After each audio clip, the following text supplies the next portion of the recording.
The Bone Farm A. Jane Hawk Case File Oceanoff PDF, com. Chapter 1. I've never killed anyone, Carrie Burkett said. Have you ever killed anyone? Not yet, said Jane Hawk. Wounded a couple. Do you think you're capable of killing someone? I better be, so would you?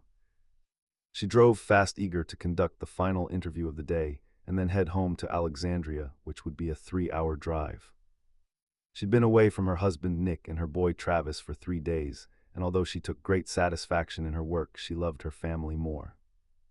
The long shadows stranged toward the east, as if yearning to join the wave of night that would soon break across the horizon.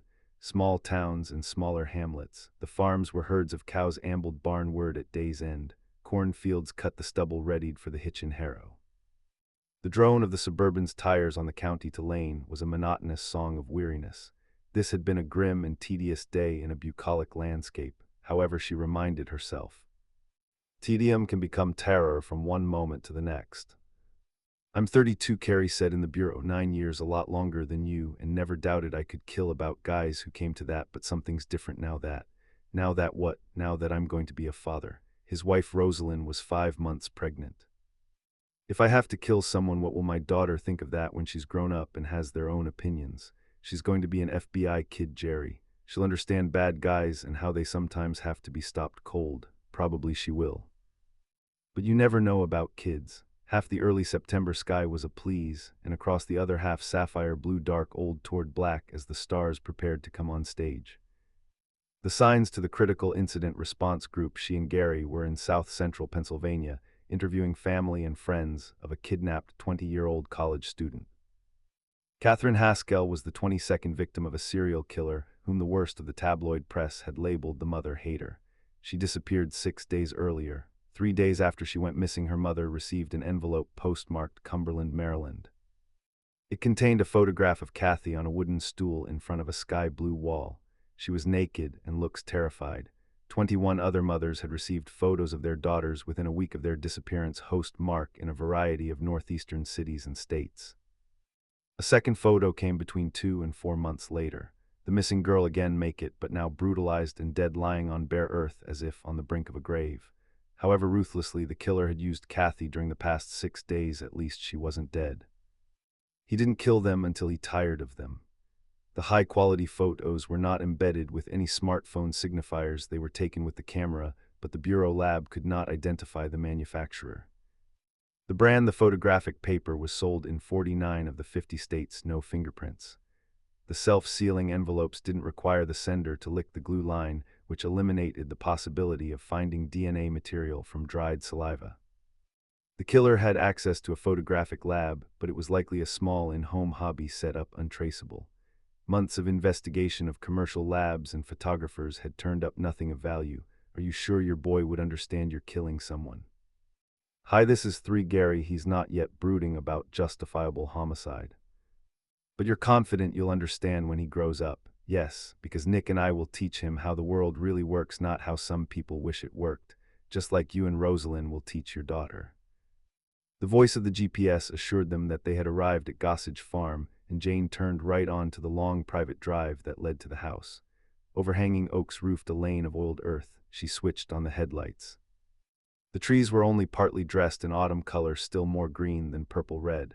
None of the first 21 victims had been snatched in Pennsylvania. It vanished from places in Ohio, New York, New Jersey, Maryland, and West Virginia. The youngest had been 15, the oldest 23.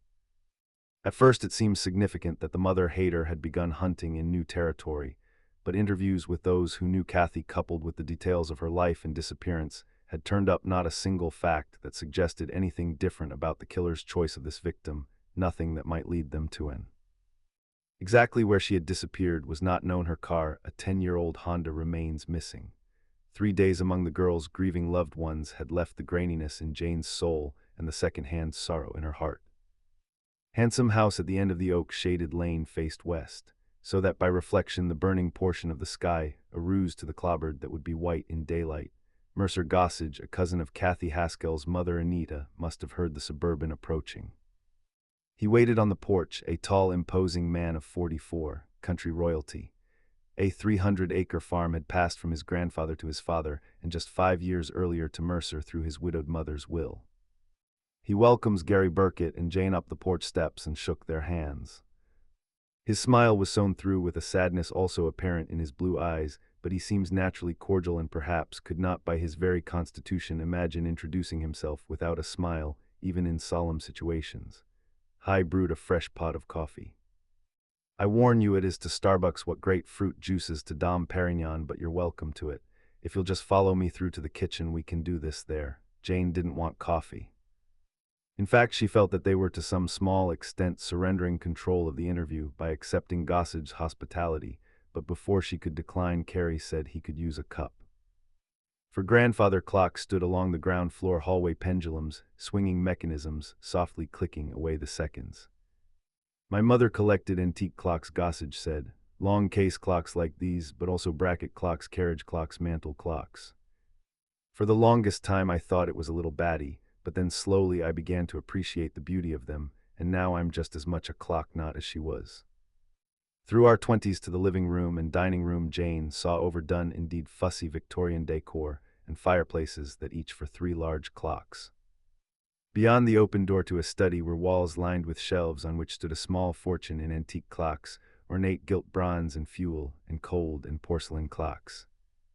A contemporary style kitchen featured white cabinets, black granite counters, and modern appliances to grandfather clocks linked to the back door, each with a marquetry case, exotic wood, inlays depicting elaborate floral designs. William and Mary Long cases by John Lyzas instead of the clock's late 17th century. Jean was a pianist and understood the passion for collecting whether clocks or, in her case, vinyl recordings of piano masters like Arthur Rubinstein and Glenn Gould. However, sometimes passion could metastasize into obsession, and when that happened, there was the possibility that the collection was a symptom of one kind of mental disorder or another. The aroma of fresh brewed coffee was so appealing that Jane did not object when Gossage poured 3 cups rather than 2. "Jerry Burkett said so many clocks and so little taking," said Gossage as the 3 of them sat at the table. "Mom and Di muffled the mechanisms, otherwise I would have ended up in a madhouse. Well, maybe I did after all. I had a 10-year career in politics. At 26 he had been elected to the County Board of Supervisors. At 30 he was chairman of it. Following that he'd been elected to the state legislature. Some, including his cousin Anita Haskell, were among those who thought he might one day be governor. Considering that the man had such charisma and an appealing habit of self-deprecation, Jean wondered, why did you give it up? He frowned and shook his head. There are so few people in that world with honor, so many driven by greed or a lust for power. You never know who to trust. I was naive when I got into it. Eventually I didn't have the stomach for politics." "Good coffee," said Gary. Hostage smiled. "No offense intended, Agent Burkett, but the way you say that with a straight face, maybe you do all right in politics." In fact, the coffee was excellent, and the way Gossage modestly disclaimed a praise struck Jane as entirely political. "Your cousin Anita says you understood Kathy as well as anyone, that you literally turned the girl's life around when she went off the rails at 14. Anita credits me too much. She's a single mom, but a great one. Kathy was just in rebellion. This was her identity, hanging with the wrong crowd, a pothead boyfriend. I've told Anita 100 times it was hardly me at all. It was mainly Lenore, my mother, who got through to Kathy back, then got her back on the rails. This was a year before Mom died. She was 69 but young at heart. Kathy loved my mom. Nearly everyone did. Oceanoff.pdf.com. Chapter 2. The following is a compilation of extracts from the journal of Mercer Gossage he Gun when he was 14, in which he never refers to himself as I, only by his name and as he. Mercer has long suffered anxiety regarding his hateful father. Mercer suffers because he has a very great destiny. A very great destiny requires suffering and preparation for it. Mother says Mercer has a great destiny and mother can't live because she is love. She is your love. He says you're in love cannot lie. Mercer's father Vernon is one of those rare people who do not love Mercer's saintly mother Lenore, but then Vernon doesn't love anyone. He is a distant, I see a man who seems happiest, if he is ever happy, when he's engaged in some endeavor alone, is shooting or hunting or horseback riding. Earning's meager capacity for affection is reserved for his horses and his pickup truck. Vernon does not seem to love his only child. Mercer suspects this by the time he is 6, and when Mercer asks Mother if his father loves him, she says, "Your daddy loves himself so much that he doesn't have any left over for anyone else." Lenore has always showered Mercer with a mother's love cuddles, and pets him as she might a beloved dog if she liked dogs. And after she answered his question about his father, she takes 6-year-old Mercer into our arms, but also into her confidence to a greater and most remarkable extent. From that day forward, she shares with Mercer every selfish act committed by Vernon, every meanness and insult, and why every act of infidelity. Vernon has other women, and he doesn't care if Lenore knows it. Indeed, Vernon tells her about them in the most vicious and taunting manner. By the time Mercer is 10, he is also privy to every intimate turn of his mother's life. He knows specifically how his father uses her in bed, how he hurts her and humiliates her, and knows no limits to his cruelty. This makes Mercer angry, so angry that Mercer wants to hurt his father, but his loving mother cuddles him and pets him, gentle in him, because anger harms no one but the person who harbors it. She is the best mother. She is the best mother in the world, and so patient with her hateful husband. She is not angry with Vernon, only sad and terribly hurt. Many is the night when home alone together Mercer and mother have a good long cry over the terrible suffering that she endures. Vernon has been willed the farm by his father, but Lindore's inheritance and the income it spins off make it possible for Vernon to forgo farming and devote himself to fishing, hunting, horseback riding, and serial adultery. He is shipped. Mercer's father is a piece of shit. From time to time he sells off a parcel of land, and over the years diminishes the property from 500 acres to 300, but the money he received this spent on his whores and other pleasures. He is a whoremonger, and he has no shame, while like a leech he lives off mother's investment income. She worries that one day he will have sold off all the land and will have impoverished them with his gambling debts. But she is afraid to leave him for fear that he will harm her into Mercer. She often recounts for Mercer the threats that Vernon has made to kill them both and free himself from marriage and fatherhood. Mercer is blessed to have such a mother who cherishes him and tells him only truths, even the hard truths about his father and her suffering. She devotes herself tirelessly to Mercer and homeschools him to keep him safe. Or you can never be safe in either public or private schools where there are boys of the worst character. Young wolves. Mercer would be so alone without her. Even with mother here for him, whenever he needs her, Mercer sometimes feels desperately alone, lost and alone. As though he is the last person on earth. He stepped outside and runs into the yard and turns in a circle, and there is no one in sight, the hundreds of unworked acres all around, no traffic noises, even from a distance no sound, except the breeze whispering through the trees. This guy empty and the land follow. He fears the time has stopped, there is no future anymore, that nothing will change. And he is trapped alone in this moment, end to this one eternal minute handle like a butterfly to a collector's board. When that mood overcomes him and the quiet panic begins to rise in Mercer's blood, he runs to mother. She calls him, reassures him that he is not alone and never will be as long as she lives. When Mercer 16 father's thrown by a horse and dies of a broken neck, neither Mercer nor mother grieves, but in fact they celebrate with cake and ice cream, as though it is a birthday, not a death. Hey. The hateful whoremonger is dead, the whoremonger is dead, dead, and will always be dead. After that, everything is perfect. He send your love and happiness. Lenore continues to homeschool Mercer, and they are never apart. The two of them stand together against the wicked world, and the world is dark and populated by predatory people who would steal every dime from a widow and her child, leaving them homeless and starving. But they are safe as long as they have each other and only each other. Mercer has no need of a girlfriend. A girlfriend would only be the female equivalent of his father, a dirty asterisk who would betray him with any man who wanted her. No woman can be trusted as mother can be trusted. Mercer has a very great destiny, and nothing can destroy his great destiny sooner than a dirty little asterisk will couple him and hold him up to public ridicule.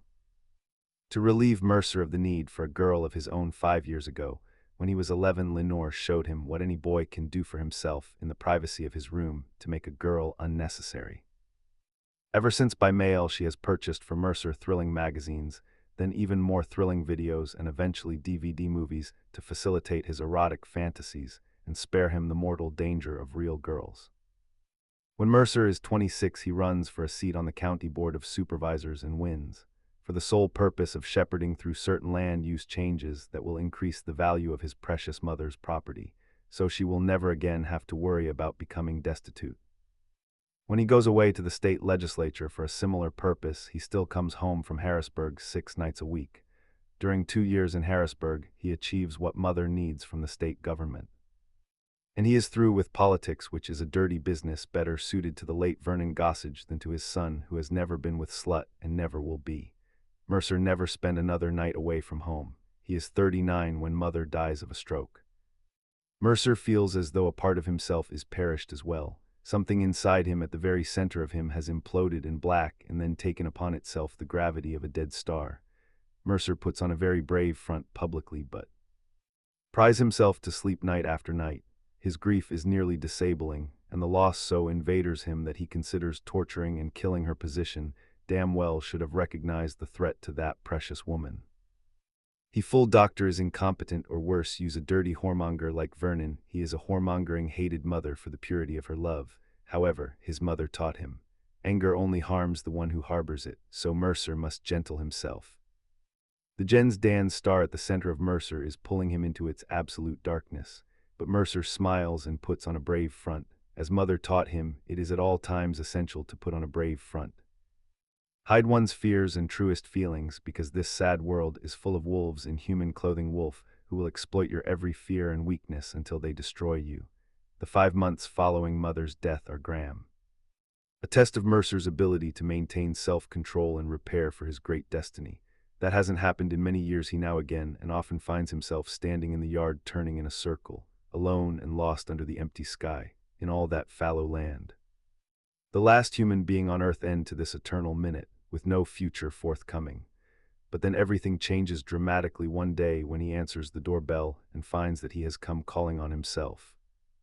Mercer Gossage faces Mercer Gossage through the screen door, one of them in the foyer, the other on the porch. Oceanoff PDF, com. Chapter 3. Flying hard shell beetles clicked against the kitchen windows in pursuit of light. Toll muffled clocks traced the futures second by second. Mercer Gossage stirred his coffee rather than drink it, clinking the spoon against the cup.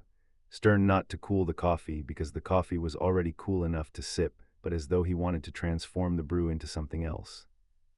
He spoke movingly of the kidnapped girl Kathy Haskell, of her mother's pain on receiving the photographs sent by the killer.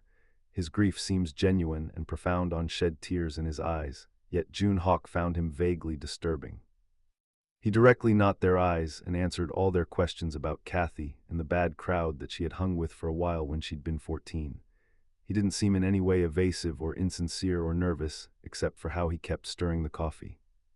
Sometimes you look down at the cup for a minute or so, nearly always when emotions threatened to get the better of him. Perhaps he'd known he would inevitably be shaken by grief. He spoke of Kathy and her parents with such fondness, and had wanted the coffee only as a distraction toward which he could shift his attention when he needed to collect himself. Yes. Perhaps, but perhaps not. More often than not, when he lowered his gaze to the cup and the tireless spoon, he glanced surreptitiously at his wrist watch, as if in patience with the passage of time and eager for an end to their questions. The William and Mary Long cases flanking the back door were behind costs which, when again he furtively consulted his watch, June looked past him at those tall clocks and realized that they didn't present the same time. In fact, as the minute hand of that to the left of the door softly clicked forward one check, the comfortable handle not to the right of the door simultaneously clicked backward one check. One of those clocks is running backward, she said. Raising his eyes from his coffee, Gossage managed an expression of melancholy amusement. Yes, that's right. My mother Lenore was the dearest woman, but she had her superstitions. Very Burkett frowned. What superstition is satisfied by J growing up plot to run backwards? Mother was superstitious, and I regret to say I've lifted with just the littlest bit of dementia. In her last years she convinced herself that if some clocks were counting forward while others counted backward in time would stand still in this house, so she wouldn't age further and wouldn't die. Are you saying that half of all the clocks in this place a ring to run backwards? Carrie asked. Jane said nothing but watched intently as Gossage shrugged his big shoulders and summoned again that smile of melancholy amusement. It's a lot of clocks, I'll grant you. But it meant so much to her, and she meant so much to me. I didn't mind all that tinkering with them. It made her happy. That's very sweet, Jane said, though she didn't think it was sweet at all, but perhaps indicative of obsession. How long ago did your mother pass, Mr. Gossage? 4 years, 6 months, almost to the day. Oceanoff PDF, com. Chapter 4. Mercer stares at himself through the screen door for a moment, certain this is how death visits those he reads, not in a hooded black robe and carrying a wicked side, but as the very image of the person whose life he has come to end, as if to say, you exist now in me. No longer in the world, Mercer never knew he had an identical twin. The resemblance is remarkable, although they haven't met until now. Mercer and his double dress in similar clothes, and even sports similar hairstyles. If one of them weighs a few pounds more than the other, the eye cannot detect the heavier of the two. The faithful visitor's name is Jack Crockett, and he has been seeking his twin brother for 3 years, in spite of the resistance of the church-associated adoption agency and authorities. His skill as a computer hacker and his disdain for laws and protocols have served him well in the search. Jack brings with him a bottle of Macallan Scotch to celebrate their reunion. The choice of this fine whiskey is extraordinary. Mother did not approve the consumption of alcohol. While Lenore was alive, Mercer respected her wishes and did not invite since her death. However, Mercer has taken consolation in Scotch, and it is this very brand that he drinks. Their journey to the kitchen, where each takes 2 fingers of whiskey.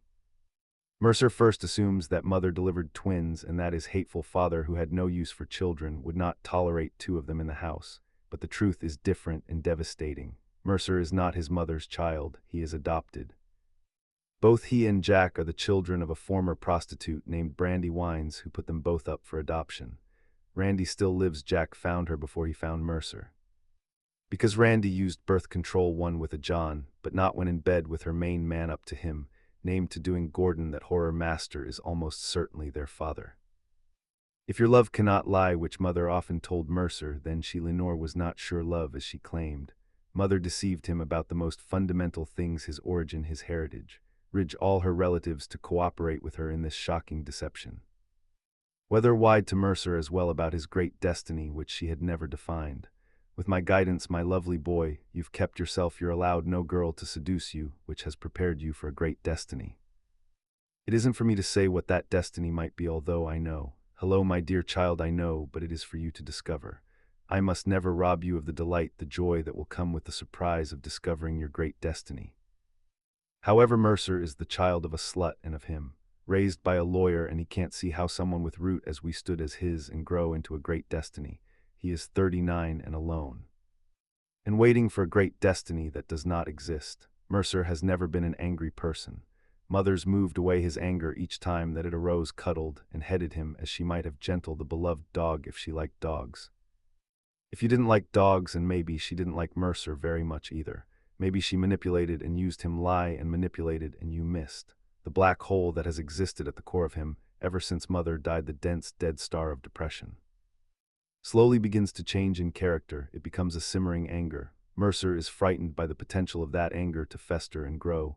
Jack Crockett has no problem with anger. He thrives on it. He didn't take well to his adopted family and hasn't seen them since he was 17. He was his father's son and proud of it. His research has shown him that the late Dewey Gordon was a bad-ass dude who took what he wanted and did what he wanted. And anyone who got in his way regretted crossing him. Jack pours another 2 fingers of scotch for each of them. Sitting at the kitchen table listening to his brother, Mercer feels that not only has he been lied to, but also has lived a lie his entire life. Mercer has never known who he really is, has not been allowed 10 now. Jack is colorful, Jack is funny. Jack has known many adventures, much excitement. Jack has been everywhere and has endless colorful stories to tell. Jack takes no shit from anyone. Jack is the Mercer that Mercer was never given the chance to be. Jack will stay with Mercer for a while. You must stay, they have to get to know each other. For months, Mercer has not been able to see his future or to find any way to get there. Jack Crockett is a door to the future. When Jack brings his luggage and a lot of photography gear in from his white Chevy van, he also brings a girl named Danica. Mercer was not aware that she had been waiting in the vehicle. She is in her early 20s, slim but full-breasted, blonde hair, green eyes. She moves with the grace of light. Mercer cannot stop looking at her. She is as desirable as any of the hot girls in the thrilling magazines and movies that his mother bought for him over the years, beginning when he was not yet quite 12. Jack and Danica sleep in Mercer's old room because shortly after Mother's death, Mercer had taken to sleeping in her bed. On the 3rd night after the brothers begin to share the house, Mercer awakens when Danica turns back the covers and naked slips into Mother's bed. Surely she has had too much to drink, has confused the rooms, and believes she is bedding down with the twin who brought her, but she says, Jack sent me. He thinks you need this. Sometimes Mercer has awakened in the night sure that mother's spirit haunts this bedroom. Pulling with the Danica is an exorcism. The next day Mercer and then I could do not come downstairs until 1 o'clock in the afternoon, whereupon Mercer discovers that Jack has been working on some of the clocks to make them run backward. Until now Mercer hasn't noticed the Jack wears to wristwatches. The first counts time forward while the hands on the second to move steadily counterclockwise. One of the exotic places the Jack knows well is New Orleans, where he met an old black woman. My day look very cool, not only practices voodoo, but is queen of a cult. She gave him this watch that breaks the basic rule of all clocks. On the back of the casing is engraved of who do they have a voodoo. According to Mama Date, a live brink wearing her watch on one wrist and an ordinary walks on the other ensures that Jack will live at least 113 in perfect health, possibly forever, and that until his last day he will perform sexually as though he is a. Jack says, man, with all these clocks of half a running forward and half backward, this whole house will be a place outside of time, and no one in it will ever age. It's like my destiny to find you wouldn't be here. My destiny, bro, and yours. At that moment Mercer decides that no one must know Jack is here. The situation is magical, yes, magical. It is a very magical situation, as though another more exciting version of himself stepped out of a looking glass and brought with him a princess, and the magic can best be sustained in secrecy. Oceanoff PDF.com. Chapter 5. Only Carrie Burkitts drank the coffee. Mercer Gossage stirred his ceaselessly, and after a single scent Jane let hers get cold. When Gossage said that his mother had been dead for years and 6 months, Jane said, and you haven't fixed all these backward running clocks in all that time. Gossage selected a wistful version from his deep catalog. Charming smiles, the clocks running backward. They remind me how cute mother was, how sweet, they make me smile. Jane pushed aside her cold coffee. Did you say your mother made you jigger the clocks after she began to suffer from dementia? Just touch him, dementia. Mother never got really bad, she always knew who she was. Mother always knew exactly who she was. You're made of better stuff than I am, Jane said. When my grandmother suffered dementia, I couldn't deal with it. This was a lie. She had no grandmother with dementia. I wanted to remember her only as she had been before her mind started to go. Thank you. You want to remember all of it, before and after. Although Jane had freezed to response, says vague craze, also detected the underlying suggestion that she found his maintenance of the backward running clocks curious. He stopped stirring his coffee and used his right hand to pull thoughtfully on his chin, his gaze seeming to fix on a faraway shore as if she inspired him to some philosophical consideration. Is it strange, I suppose? Maybe I'm too slow to let go. After all, it's been nearly 5 years, 4 years, 6 months almost to the day Jane quoted him. The clocks are beautiful and quite valuable, Gossage said. I really should put them right, maybe even sell some. After all, how many would still keep her memory alive here? His gaze returned from elsewhere and he made a little production of noticing Gary's empty cup. You like the coffee, Agent Market? Yes, sir, excellent. Feel free to help yourself to more. Gossage gestured toward the coffee maker. Hi, I believe I will, Carey said, rising from his chair. Agent Hawker, would you like to warm yours? No, thank you. Caffeine makes me eat acid reducers like candy. Gossage had called his father a hard man. His mother seemed to have had her problems too. Evil breeds and dysfunctional families, truth Jane had known since she was 9. Her father, Martin J.R. Rock, was a famous concert pianist. Women were drawn to, and then he wanted them all. Regretting his marriage, he killed James' mother, the NASA, and staged death as a suicide. Young Jane had no need done it, but she found it difficult to believe what she knew, too confused and afraid to speak up. If her mother had shared with her the truth of Margin's many betrayals, 9-year-old Jane might have been better prepared to face facts and to bear witness against her father when evidence might have existed to corroborate her accusations. No. Vanessa was long dead while Martin performs to standing ovations. He looked at his full cup and Jean believed was sincerely surprised to find that he had not touched it. Perhaps he realized that ceaselessly stirring it had made him look nervous. I like it cool, he said to explain himself. He drank from the cup with means pleasure. Jane saw him flinch slightly at the taste. Oceanoff PDF.com. Chapter 6. When Jack first says he believes that Mama Data breaks claim about backward running clock, is true that this house can be made to exist outside of time and allow them to live forever. Mercer wonders about his brother's sanity. However, he professes interesting Mama Data and says nothing critical because there is then occur. You consider, if Jack leaves, so will panic, and after one experience of the girl, Mercer is addicted to our. She is a vigorous partner in the bedroom, but also thrillingly submissive. There are after day by day everything around Mercer fades, and only Dinako remains vividly real. Is in a thick fog of desire, and the girl is such a light unto him that like a muffin enchanted by the flame of a candle Mercer would press himself upon her, even if the contact might set him afire. For a week. She services the twins in their separate rooms. On the 7th night when Mercer is with her, he is not surprised when Jack enters Mother's former private chamber and joins them into Manasa Twyla. On some level Mercer has known this is inevitable. There is no awkwardness, not even for a moment, because when Mercer looks at Jack with the girl between them, he is not looking at a strange man but only at himself. Already Mercer and his brother anticipate each other's stocks and finish each other's sentences. They were meant to be 1-0 rising from a single egg fertilized by a single sperm, but the fertilized egg divided early in Brandywine's pregnancy. In the womb they shared one amniotic sac and a single placenta, and no, they share this woman, this house, one destiny. Jack supplies Dan Echo with a variety of pills that she requires, and none is given for a medical reason. The pills generally sustain the girl in a buoyant mood, and for a few months she is mostly a delight to be around. Good ID cards and other games as funny as she is wildly erotic, quick to laugh, a good cook, never a nag, and always ready to be taken however they wish to take her. Jack photographs and makes videos of Danica. Looking at these makes Mercer feel as though he has stepped into one of those adult magazines or movies, into a life he has fantasized about ever since his mother introduced him to the world of eroticism. Mercer likes this feeling. He likes it very much.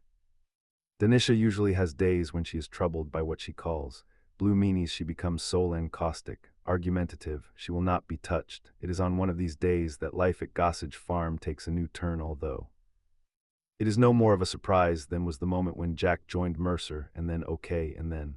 In her blue meanies, Danica insults Jack once too often, refuses to have sex, and he hits her. It's her again. Mercer tries to stop Jackson sold by reminding him of the value of the Dan Echo has for them. But Jack is in a rage. Mercer has never seen anyone in such a rage. Jack scares him a little, which shouldn't be the case because Jack is only Mercer himself, identical in all ways that matter. Jack says, "You think I've never had a bitch this hot? I've had dozens better than this, and they damn well don't saying no to me." Are you bored with her, bro? I'm bored to death with the bitch variety, bro. Variety is the spice of life. Mercer does not want to participate in the beating of Annika, but he cannot look away. For some reason, Mercer cannot look away. Watching Jack beat the girl is like watching himself beat her, as though Mercer is standing outside of time, observing the life he might have lived if he hadn't lived the one his mother's had. Jack is in a rage or fury, but it doesn't seem to be the kind of anger that is harmful to the one who harbors. Jack is clearly exhilarated in his rage. It is a happy anger. Jack, even alive, says he curses Danica and hits her. Looks so powerful.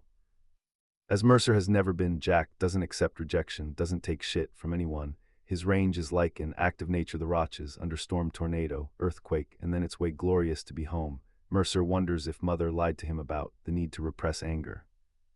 She lied about everything else, why not this too? Jack looked at Mercer and says, "Don't be a pussy, bro. Take your shot, he's just a user, whore like all the other horrors. They use you and throw you away like you're an old Kleenex full of snot." Well, they don't throw away Jackie Crockett anymore, and I've got my major mojo working. They don't get away with kissing on me anymore. They pay you for saying no to Jackie. You like being thrown away, boy. You like being a snot rag, boy. Right now you look as if you like being some horse snot rag. Find your mojo, man. This is not just Jack talking to Mercer. This is also Mercer talking to himself, expressing an anger that has been bottled in him for a long time, and maybe is even present in his blood. It is true. Father's genes, the anger of a pimp named Dew Gordon. Mercer looks into Jack's eyes, which are Mercer's eyes, looks into Jack's soul, which is in Mercer's soul, and knows himself for the first time. The girl is on the floor struggling to get up, and Mercer, sir, the first kick makes him sick to his stomach, but the knowledge of passes, it passes so quickly. In mere seconds, Mr. kicks her again, and when she's eventually dead, the only regret Mercer feels is that they killed the horror in the kitchen instead of in Mother's former bedroom. Oceanoff PDF, com. Chapter 7. A sudden wind had come up, and the flying hardshell beetles tapping at the windows have been traced to their boreholes in their nests. The currents of air buffeting the house and testing the panes of glass sounded wintry, although this was still the warm end of September, and now the muffled clocks couldn't be heard at all. On the farther side of the refrigerator, Gary Burkett stood at the coffee maker pouring a second cup for himself. Mercer Gossage seems to want to sell his preference for cold coffee to eliminate any suspicion that he'd stirred it obsessively because he was nervous. My mother liked coffee cold. I got a taste for it from her. Across the table from Gossage, Jane said, I lost my mother Vanessa when I was 9. She was a fine pianist. I wanted to be as good as her at the piano, as good as her in all things. Gossage appeared puzzled that she would open her personal life to him. He evidently knew this wasn't standard police procedure. He said, losing a mother is hard at any age. But when you're 9, that would have been a real heartbreaker. No one should have to endure that. I am sorry to hear it. I'm real sorry. His sympathy sounded awkward, forced. Kathy Haskell's mom said you lost your father when you were young. Gossage frowned, no doubt wondering why the murdered girl's mother would have mentioned Vernon Gossage. In fact, she had said only Cursor is a sweet man like his mom, with sweet nothing like his worthless daddy. Probably was a good thing Uncle Vernon never had much influence on the child. Kathy would have gone off the rails all the way to the end of the line, if not for how sweet Mercer was with her steering her true again. Until Jane had met this man and grown wary of him. This is Haskell's revelation of that bit of family history had seemed of no relevance to the search for the mother-hater. Maybe it's still one of no relevance. But he gave her a small lever to pry it. Gossage and intuition said she needed to open his shell and have a look inside. I was 16. Gossip Center. My father loved his horses. One of them through him broke his neck. I wish I could say I admired him as much as you admired your mother, but he was a very hard man. My mother was an angel, but not him, not Vernon. He picked up his spoon again and began to stir the brew that remained in his cup. Jane focused on his face as he stared into his cold coffee, and she said, my mother was murdered. The killer tried to stage it as suicide. I was the one who found her body. In the past, with most people, those words had drawn a look of surprise, even shock, nearly always sympathy. Gossage didn't at once raise his head to look at her. His brow furrowed as though he might be struggling to understand why she continued with personal disclosures, whether they meant that she was in any way suspicious of him. When he raised his head and looked at her, the slight tremor in his voice would have been appropriate if he'd known her well enough and long enough to have an emotional reaction to the pain that her revelations suggested. But it was on considering that they had known each other only half an hour. If he had something to hide, however, then a tack that she'd taken might inspire a tremor of anxiety. That's horrible. Dear God, for a little girl to find, that's the hardest thing I've ever heard. As Gary Burkett turned away from the coffee maker, he seems to freeze, his attention on the nearer of the 2 long case clocks, not the clock. OK performed beside the clock from which various keys dangle, one of them thanks to a ring bearing the Honda logo, Carrie said. Mr. Gossage, as a frustrated owner of a Honda, I have to ask, have you ever had transmission problems with yours? Gary didn't own a Honda. He drove a Ford Explorer. His wife Rosalind drove a Subaru. However, Kathy Haskell's vintage Honda was still missing. Oceanoff PDF. Chapter 8, using a backhoe. Mercer and the other Mercer, who is Jack buried Danisha very deep in which was long ago the hog pen. The farm is not an operative for decades, but Jack finds it fitting and using to stow the corpse in ground that he imagines is still rich with the fecal matter of swine. He says this is where she belongs, the pig. Jack uses flour, corn flour, powdered brick, gunpowder, and other substances to draw an elaborate voodoo faith on her grave, as Mama Dated taught him. This ensures that you will not be found and that her spirit will not return here to haunt. Things are not the same on Gossage Farm with Danisha. It is still summer, but wintry dreary mist settles over the house and land. The days pass without purpose, where she was so happy, and no, he is not happy at all. On the 5th morning after the girl's death, at breakfast, Mercer says, I wish Danisha was still here. It was nice having a pretty girl around. Jack smirked at him. You wish she was here. Dug herself found covered in dirt and pig shit, all broken up and walking dead. You know what I mean? Sure I know. Nice to have easy tail around something better to look at than you and me and the man in the mirror. Tomorrow I'll go off and find there's an even better piece and bring her back. It's like that, Mercer says. Good night. Tell you I've had lots better. You've been a mama's boy too long, bro. You don't know how to score. That's okay. I know the ladies, how they think, what they need. I'm fine. Did you see one? Mercer is dubious.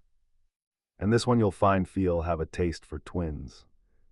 Then I go, wasn't unique, bro. I'll get my doing Gordon on and go recruiting like our daddy. Did you just do some housekeeping, catch up on the laundry while I'm away? And when I get back in a couple days, it'll be party time. Jack is gone for days. When he returns in his Chevy van, he has a girl, but it's not the same. She's pretty and all. 20 years old, maybe not much hotter than Danisha, but at least as. However, she didn't come with Jack of her own free will. She's bound and sedated, and I have to carry her from the van into the house. Her name is Talia, and if she is hot, but Mercer is at first a little disappointed because it is not the same. With Dan occurred, they could play cards and watch movies, and she cook and they drank together, and she was funny, so there was a romantic quality to it. But hello, yeah, he's afraid all the time and cries a lot. If the letter rolled loose, she'll try to escape. They have to lock her in a room with boarded windows or keep her on a leash with a prong collar. The third day Jack says, she won't be like this forever, bro. She'll learn there's no way forward for her except total obedience. Once we break her, she'll be a good little pat and do what we want. You ever done this before? Mercer asks. You ever just stole a girl instead of romancing her? Twice before.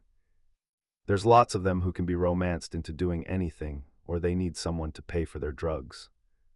And once in a while you see a piece so juicy you've just got to have, but refuses to be romanced and doesn't do drugs, so you need to take drastic action.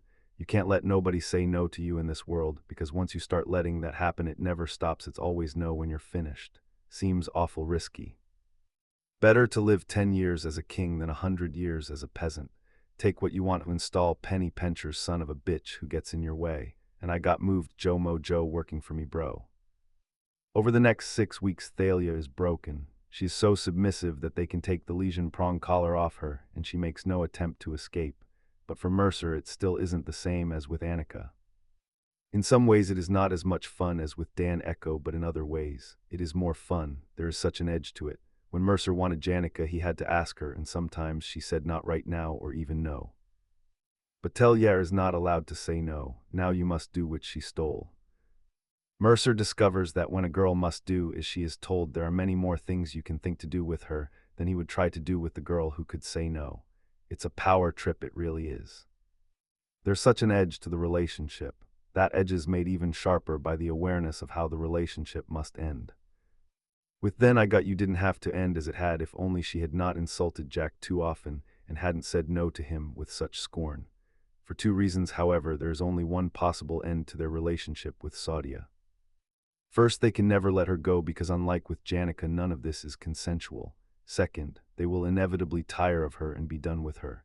Jack is right about many things, and he is especially right about variety being the spice of life. Considering all the girls in the throwing movies that Mercer's mother bought for him, and all the girls in the many movies that he bought for himself after mother's death, Mercer has had many hundreds of relationships. And he knows how important new faces and new bodies are to keeping the fun in Saks. There will be a new girl after Thalia and another after that one, as many as Jack can steal, and the magic will be sustained. This magic is their great destiny, to live like kings with absolute power here in their small kingdom and never to leave his presence. When the time comes to be rid of Thalia, Mercer participates in her disposal without even a moment of passing Nasha. Such absolute power is no less exhilarating than sex itself. This is a world of wolves as mother's head, and it is better to be will vanish she. They do not beat this girl as they did Danica. There are many ways to be finished with a girl. One thing Mercer learns about experience is that variety in the termination of relationships is as important as variety in the relationships themselves if they're going to be as fulfilling as possible. OceanOffPDF.com. Chapter 9. Standing behind Mercer Gossage, Gary asked if there ever been transmission problems with the man's Honda. Their host appeared bewildered when he looked up from his cold coffee and met Jane Hawk's eyes. Because Gary had not mentioned the perf board or the keys, because the Honda was in a garage or a barn where they couldn't have seen it, the question initially must have seemed to suggest an almost supernatural knowledge of Gossage's guilt. She saw the confusion quickly give way to a subtle display of apprehension. Increases at the corners of his eyes pleaded and his mouth tightened, and he sat up slightly straighter in his chair. Maybe he took 5 seconds to respond, maybe only 4. Gossage's silence was freed, full of fevered calculation, before he lowered his gaze to his coffee once more and said, Oh, you mean mother's Honda. Transmission problems? No, she loved that car, it never gave her trouble. She thought it was the best she ever owned. All right, never drove it, but I know if she had problems with it. After she died, I took off the tires and put the car up on blocks. It was too old to be worth much if I sold it. And since my own Ford pickup hasn't been as reliable as I figured it was a good idea to keep the Honda just in case. If you'd stopped after saying that his mother loved the Honda, he might have sounded innocent and unaware of the limited nature of Carrie's question.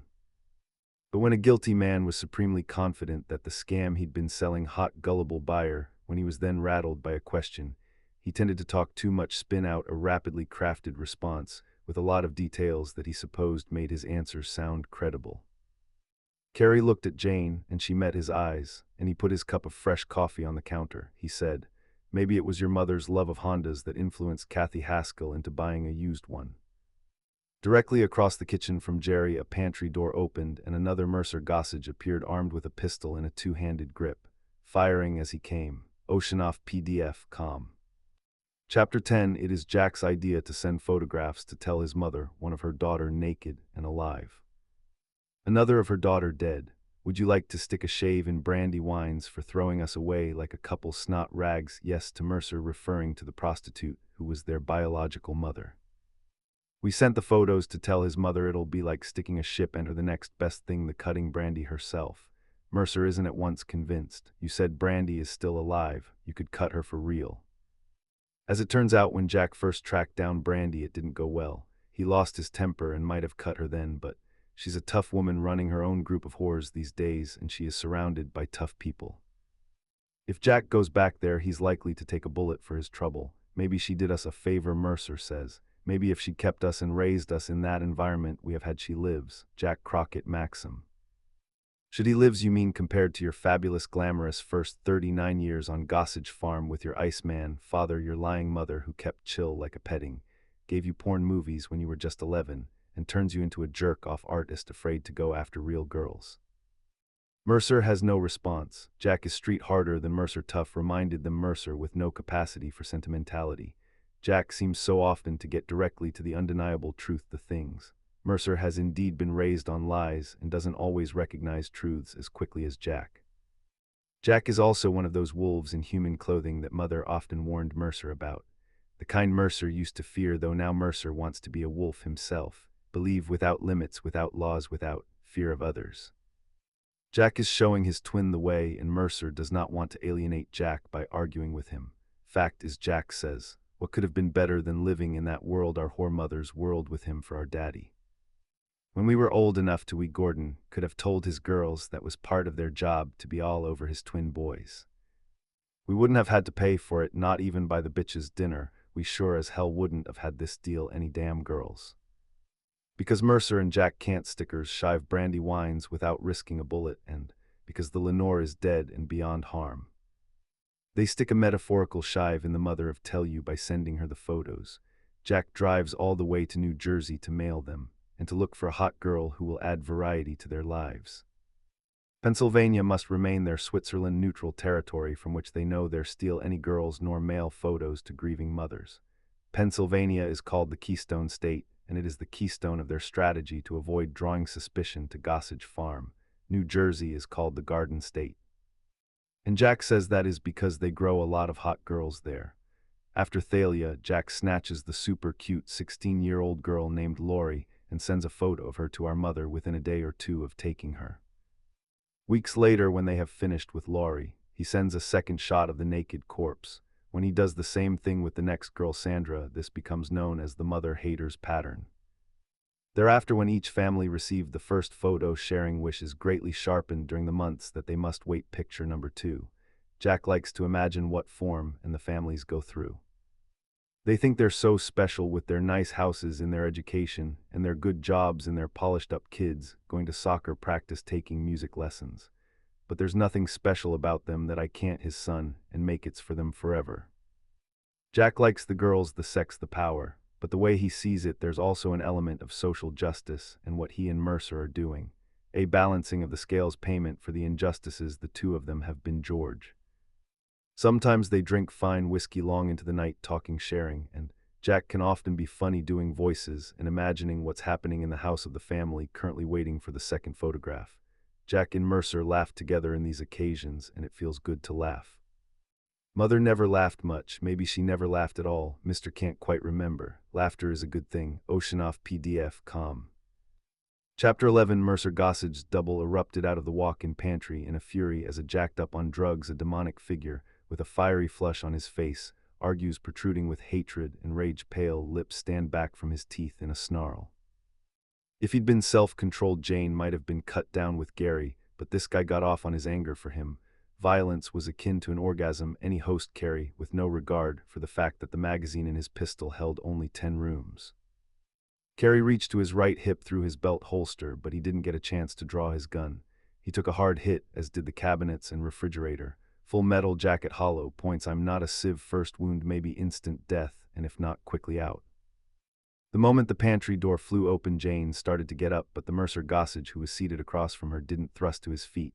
Instead, he reached forward, and under the table with his right hand, even as his chair stuttered backwards slightly on the wood floor, which told her that he had a firearm fixed under the tabletop held in clients or a holster. 2 men to weapons close quarters. That was a scenario with maybe an 80% chance of her ending up dead. In spite of being taken by surprise, she could draw and fire and take out one of them, but not both before she was cut down. She wasn't fully to her feet yet, and the Mercer from the pantry had fired maybe 3 rounds, and Jerry had taken at least 1 bad hit, when Jane put her hands under the table, ticket up and over and onto the nearer Mercer, overturning his chair with him in it.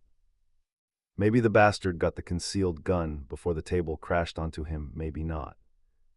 Gary sliding down the stainless steel refrigerator door, his face a death mask, the other Mercer still shooting, maybe 4 rounds left in his magazine, Jane only now clutching the grip of the pistol in her belt holster. The door to the hall was open, and near she went for it, low and quick. Around shattered a pane of glass in a display cabinet behind her, and another tore a chunk out of the door frame as she tucked into the hallway, spring her with splinters.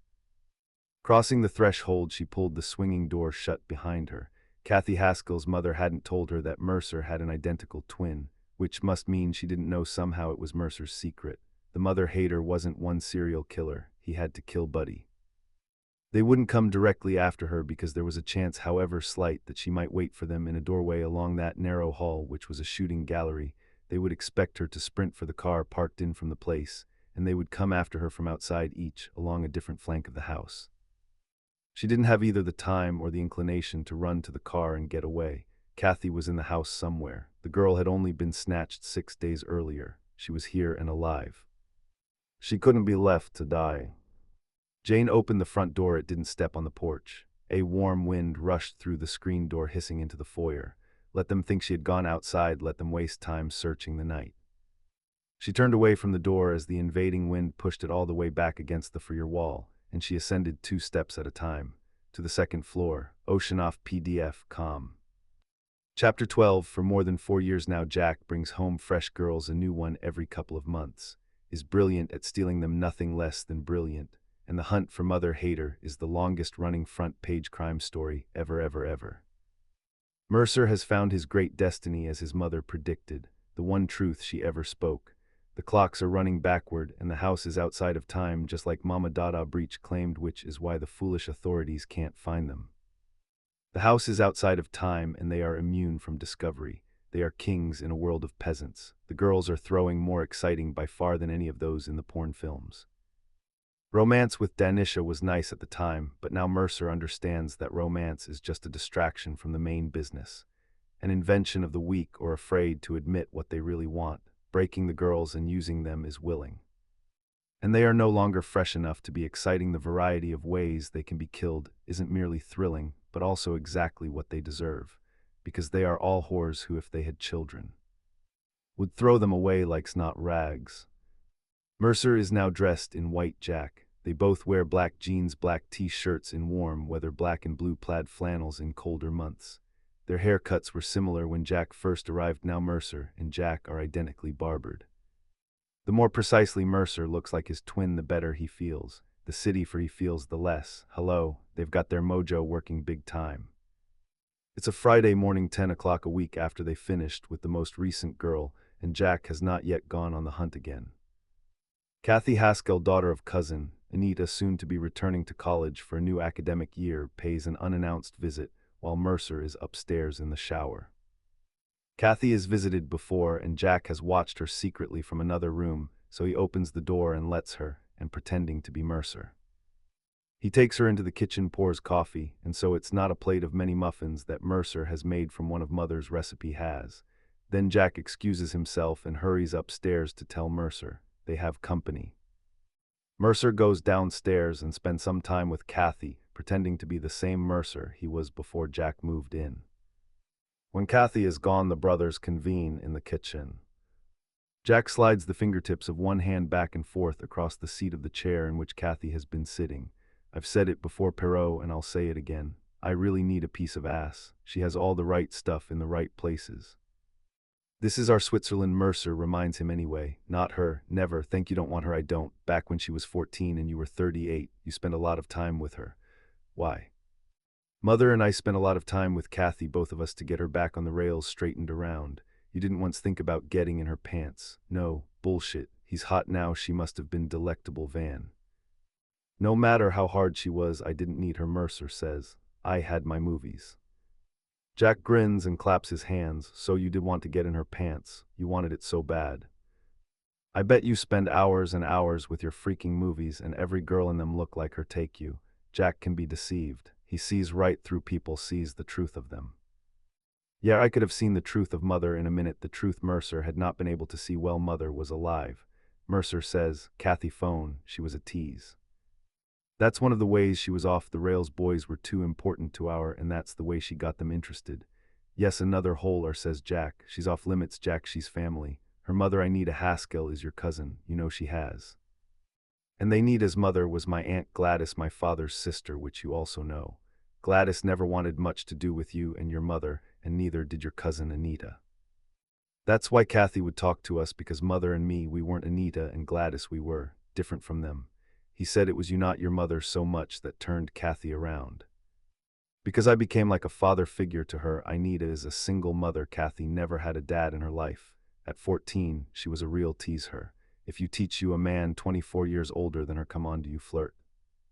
That's your arm, your hand, your knee, and but her fingers linger. Yeah, well, but it didn't work with me, so she started to respect me. Jack laughs, it work. I'm sure you remember telling me a minute ago she got you mega horny, but you didn't need her because you had your movies. He spent hours with your movies, and all the girls in them look like her to you. I didn't save halfway, you did, because it's true. He wanted her home right, but you couldn't have her because you were your mama's gutless eunuch. Real girls scared you. 38 and scared of real girls. Good thing. I hope you put an end to that before you died of boredom. And here's something else to think about, Pro. Hearing Gladys and cousin Anita aren't family, either is Kathy. They aren't anything to you. Your family is a dead end of burned out old whore who's turned herself into a female Pam. And me, I'm your real family. Oceanoff PDF, com. Chapter 13, Carrie Burkett's dead father to be waited only 2 years earlier.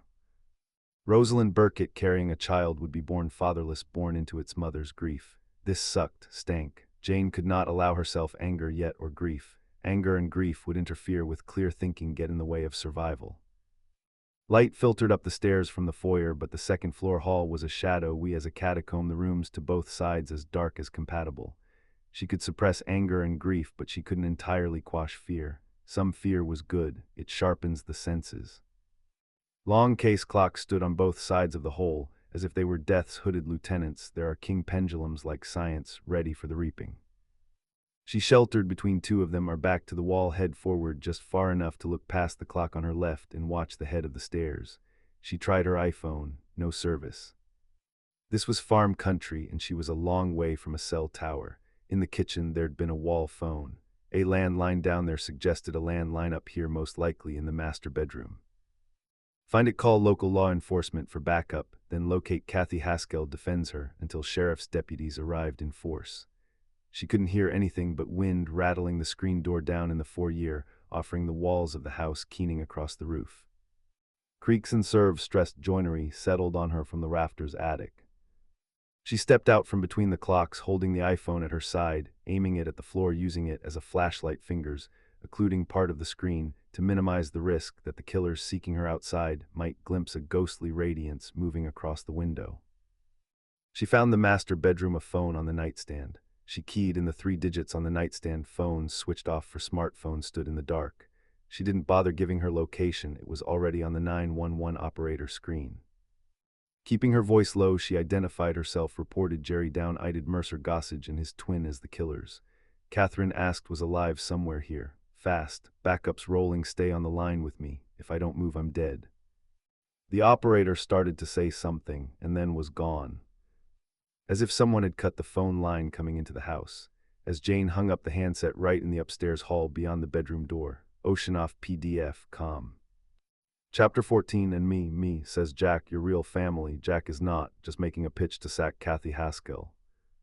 He is making this a non-negotiable condition for the continuation of his and Mercer's magical life together.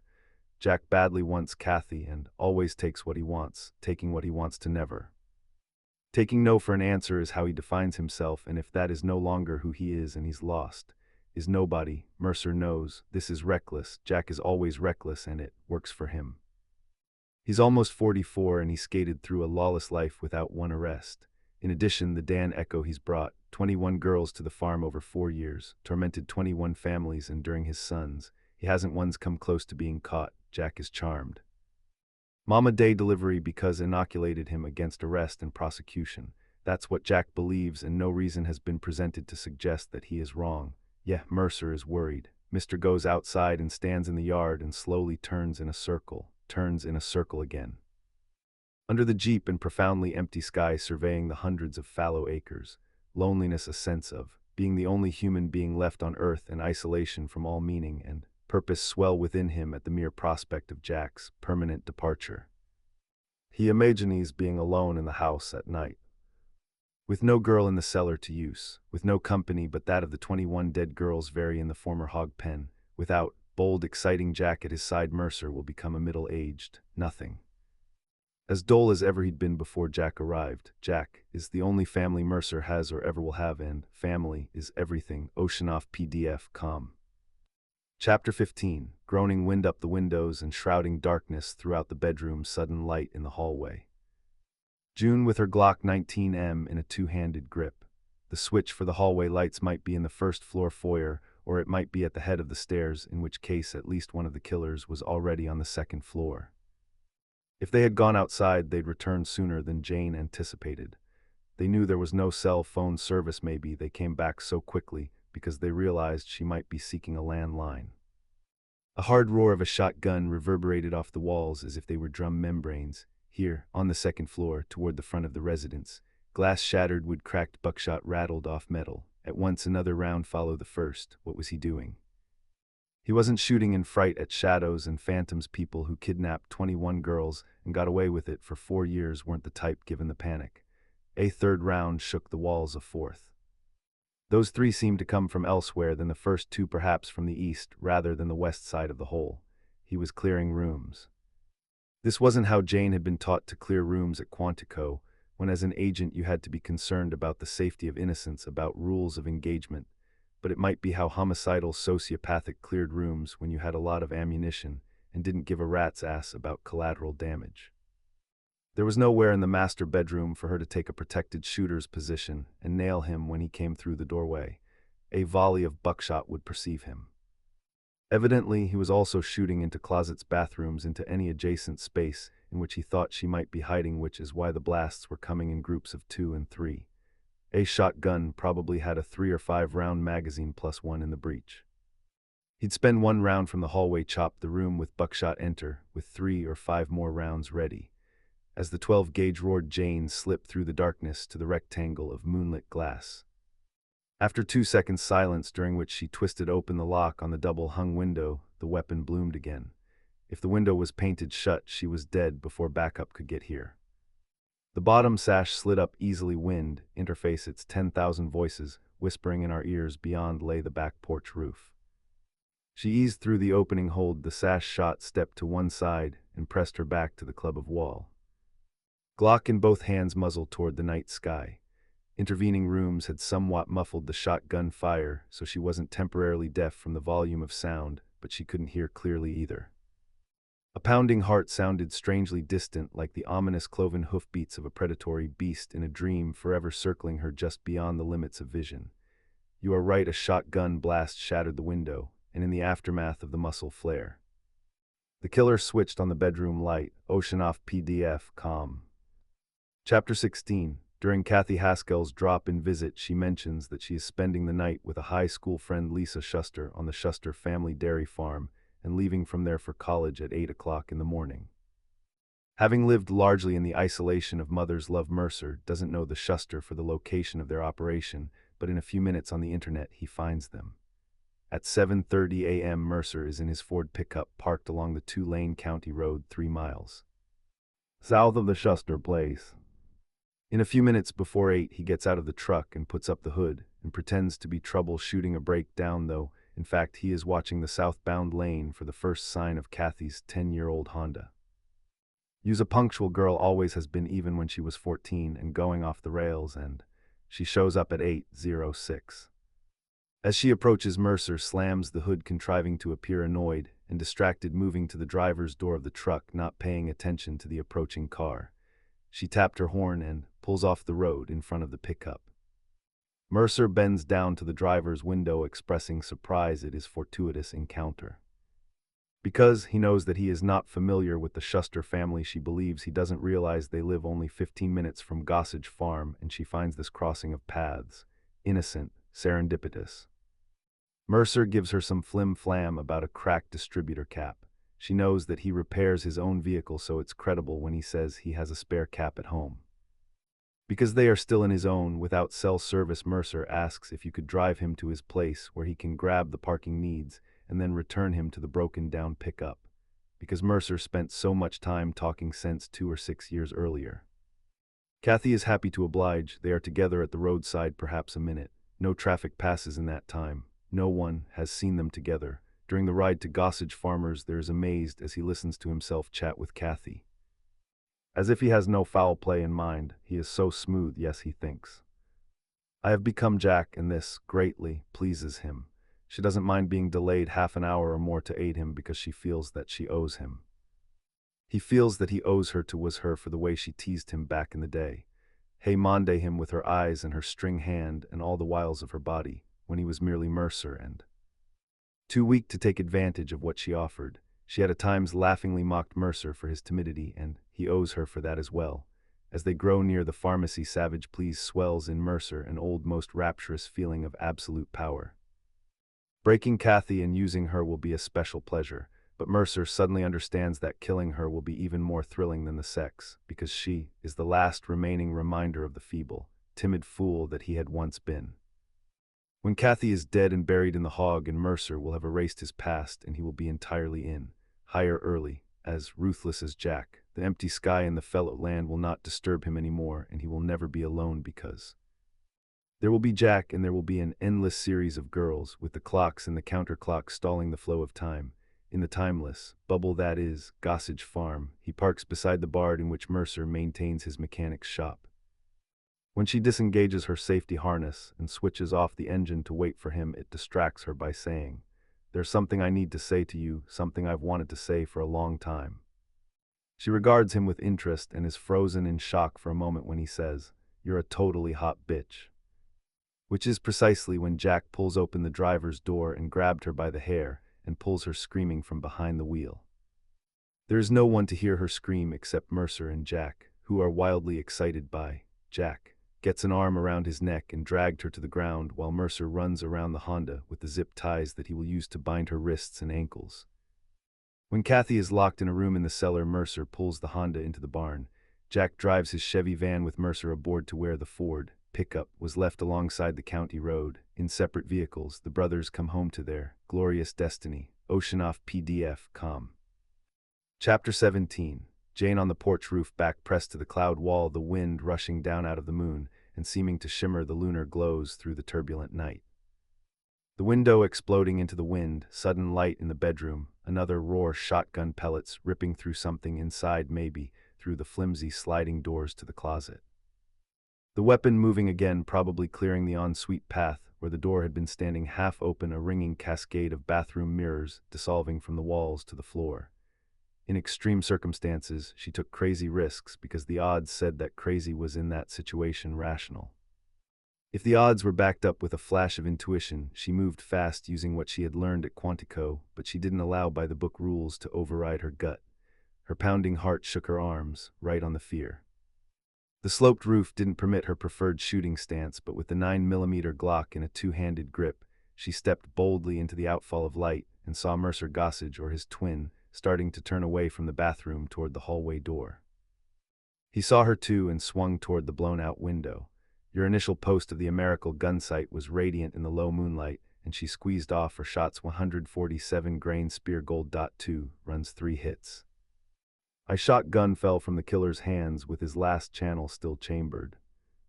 With a wheezy gasp of shock as though his mortality surprised him, he staggered backward and fell and curled on his side in the fetal position, clutching the right side of his abdomen to staunch the blood spurting between his fingers. He screamed in agony as Jane climbed through the lower sash, careful not to snag herself on the remaining shards of glass.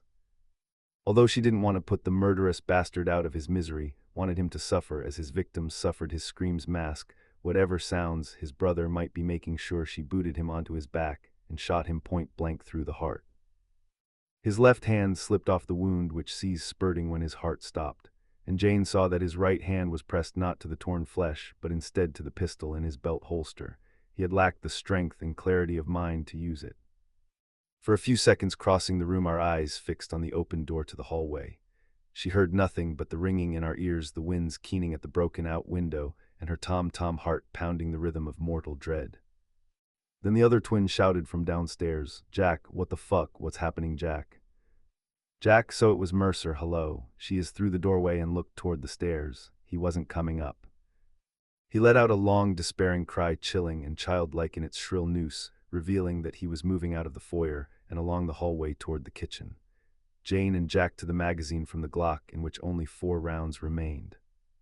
Dropped it in the pocket of her sport coat, snapped a fresh magazine into the pistol, and moved toward the stairs. Kill buddies were rare, I'm not unprecedented. Emotionally bonded sociopaths. The cruelty of the one inflames the violent passions of the other in a feedback loop that excited them to ever more outrageous abuses of their victims. Jane on the stairs, careful not to take a fall. A banister on her right foot of no use to her because her right arm was her gun arm, Glock just under her line of vision, the steps seeming to rise and fall like waves over the Americal gun sight. Mercer had stopped screaming. He might be coming back. Reading through her mouth, pressure on the trigger, eyes fixed on the landing. In the span of stairs from the landing to the apparently deserted foyer, the feedback loop between bonded sociopaths might be only a fraction as intense as that between sociopaths who were identical twins. In either case, this isolated property would become a bubble universe to them, the rest of the world, a mere virtual reality game in which they hunted women. Clocks running forward, running backwards, their universe outside of time, with only 2 stars, Mercer and Jack, each orbiting the other, each dependent on the other's light. Now one of them a dead star, the other collapsing into a black hole. When Jean reached the foyer, Mercer's despairing cry rose again, not from the back of the house, but from below, from the cellar, and then a woman's scream. Mercer's fury, fear, and hate were of such gravity at what remained of his corrupted soul was being torn and crushed and sucked into an outer dark beyond mere darkness. Less than an hour ago, he had been an all-powerful ruler of his universe. Right now, his only power was to kill one more victim. Jane ran along the hallway, heedless of the rooms to either side, first into the kitchen, and saw what must be the cellar door near the pantry. Locked. She shot out the lock, yanked open the door, concrete block walls, wooden steps with rubber runners, light below. Neither Mercer nor Catherine House School's screening now. He silent, she, solving, eating for her life. Jane descended. Oceanoff PDF, com. Chapter 18, The Scent of Mildew, Low Rafter Ceilings. Oil-fired furnace water heater, 2 overhead lead bulbs, income shades, the sky-blue wall against which the mother-hater photographed the naked girls, Oundin spider place of focused light and sinuous shadows. Jane thought of sweet Nick and precious Travis, husband and son. Her reasons to be bold but not reckless reasons to live, and she thought of Vanessa, her murdered mother, her reason for being here at all, for choosing the law over music, justice over safety. Ahead, a steel door stood ajar, separating the first room from a second. A different quality of light beyond threshold, a bit brighter but amber rose, Kathy's trembling voice. Please don't, please, please, oh. June took cover behind the door frame at the side with the hinges. Hearing through the gap between door and jamb, she saw one night stand a lamp with a tasseled shade that was the source of part of the light, a portion of an unmade bed, but there was no sign of the killer or his captive. She called the troll's name. Mercer Gossage, come watch me kill this slut. You showed, it's over. Mercer, over for you, over for this whore I've got here. I called for backup. You lighting pig, you didn't have time, I cut the phone line. Jack is dead. Better go look again, which Jack wears to wrist watches. So fucking what? Mama DD's New Orleans voodoo watch, he'll live forever. The twins' bubble universe was constructed with elements of magical thinking, not uncommon among homicidal sociopaths. There should be a way to use that against him. Come on, come watch me blow the brains out of this dirty little tease. He had been the cruel master of his I select world in his mind, as powerful as a god. Now his potency evaporated, and he reached in denial of his reduced circumstances. The only proof he had that his raiment not drawing to an end was this power to kill one more woman. But he evidently needed Jane to witness his Olympian authority, maybe, because he thought that proving his continued ability to play the executioner would magically undo what change she had wrought in his universe, would re-inflate the bubble and restore his god-like might, resulting in her death as well. Come in and watch me kill this snotty college slut. What are you afraid of, bitch? Afraid of being buried in a hog pen with the others? You will be. I will in your grave before we close it up. Come look, come see. No. Back up from the thinly staffed sheriff's department might take 12 to 15 minutes to get there, which meant she would be on her own for another nerve-rattling 7 minutes or more. No. She abruptly dreaded hearing the approaching sirens because that sounds might bring home to Mercer Gossage the truth of his situation. The fleet, his faith in magic, whereupon he might forgo a witness and kill Kathy Haskell for sheer spite, in a voice raw and demonic and hot with impatience. Gossage shouted, "Get in here, you stupid twat. Watch me do it, watch me. Judging by what Jane could see of the chamber beyond the threshold, it was longer than the one in which she stood, maybe 30 feet from the door to the back wall. It would almost surely be about 40 feet wide, as was this front room. Gossage wasn't going to be near the door. He'd be holding the girl against him in a far corner, the gun to our head. As long as he used Kathy as his shield, Jane wouldn't have a clear shot at him. On the other hand, he wasn't trained at Quantico, wasn't top of the class in marksmanship, and at a distance of 30 feet. An inexperienced gunman would miss more often than hit his target. Kathy cried out in pain and terror. He's bidding me. Immobility leads to a collapse of nerve, to failure, to death. Get off the X. If you move, you live, you save lives. He's still in a two-handed grip, chained shoulder to open the door, and went into the rape room low and fast. Oceanoff PDF, com. Chapter 19. Jane threw the door lock in front of her, taking in the entire scene at once. Amber rose lamplight. A bed with disheveled sheets, an armchair, a toilet sink to walls mirrored floor to ceiling. In the farther corner, the kidnapped girl wearing only panties, Gossage behind her, his left arm around her neck, gun in his right hand, its muzzle hard against her temple. A cruel bite mark in the muscle of her right shoulder, blood oozing down her breast, blood on Gossage's mouth and chin, teeth glistening in a fierce grin. He intended the bite to draw Jane into the room, and here she was. In fact, two Janes, herself and her image in one mirror. She didn't like how frightened she looked, sheen of sweat on her brow. Gossage was maybe 7 or 8 inches taller than Kathy had exposed above the girl's right shoulder. But he rocked from side to side and forced her to sway with him. Jane couldn't risk shot. She took another step into the room. The muzzle of Gossage's pistols slid from Kathy's temple to her jaw, and the killer warned Jane. Come an inch closer, I blow off this whore's jaw, scatter her teeth and chunks of her tongue all over the room. Let her bleed out, let her know excruciating pain, because you took an inch. Jane said, tell me what I can do to stop this. Nothing.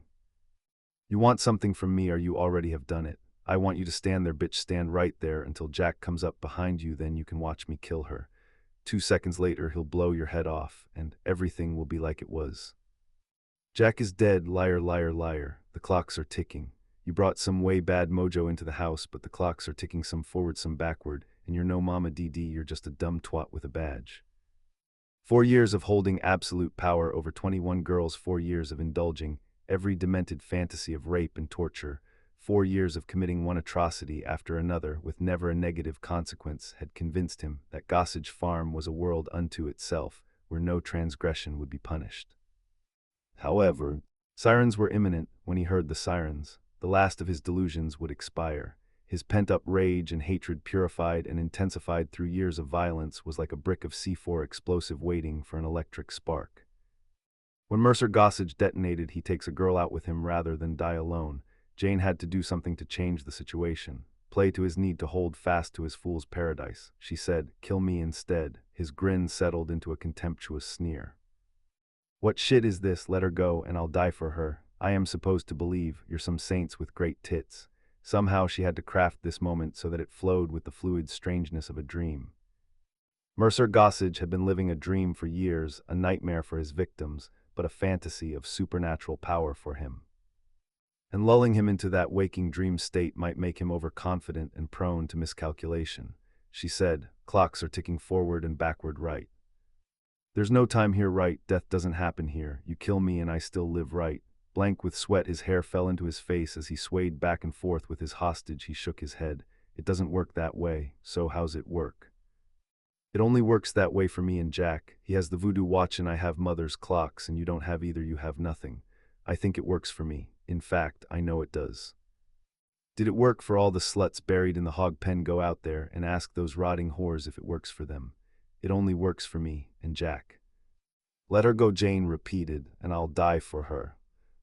"You must think I'm as brain dead as you are." Jane slowly lowered the Glock. She tossed it on the unmade bed. The gun landed on the pillows too far for her to reach it easily. He regarded her with disbelief. "You are one crazy fucking bitch.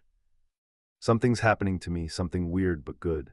I feel all the clocks ticking, Mercer. I feel them in my bones." She took a step toward him. "Don't you feel them checking in your bones, in your blood? They're ticking, ticking, ticking. Inoculates me against time and aging and death."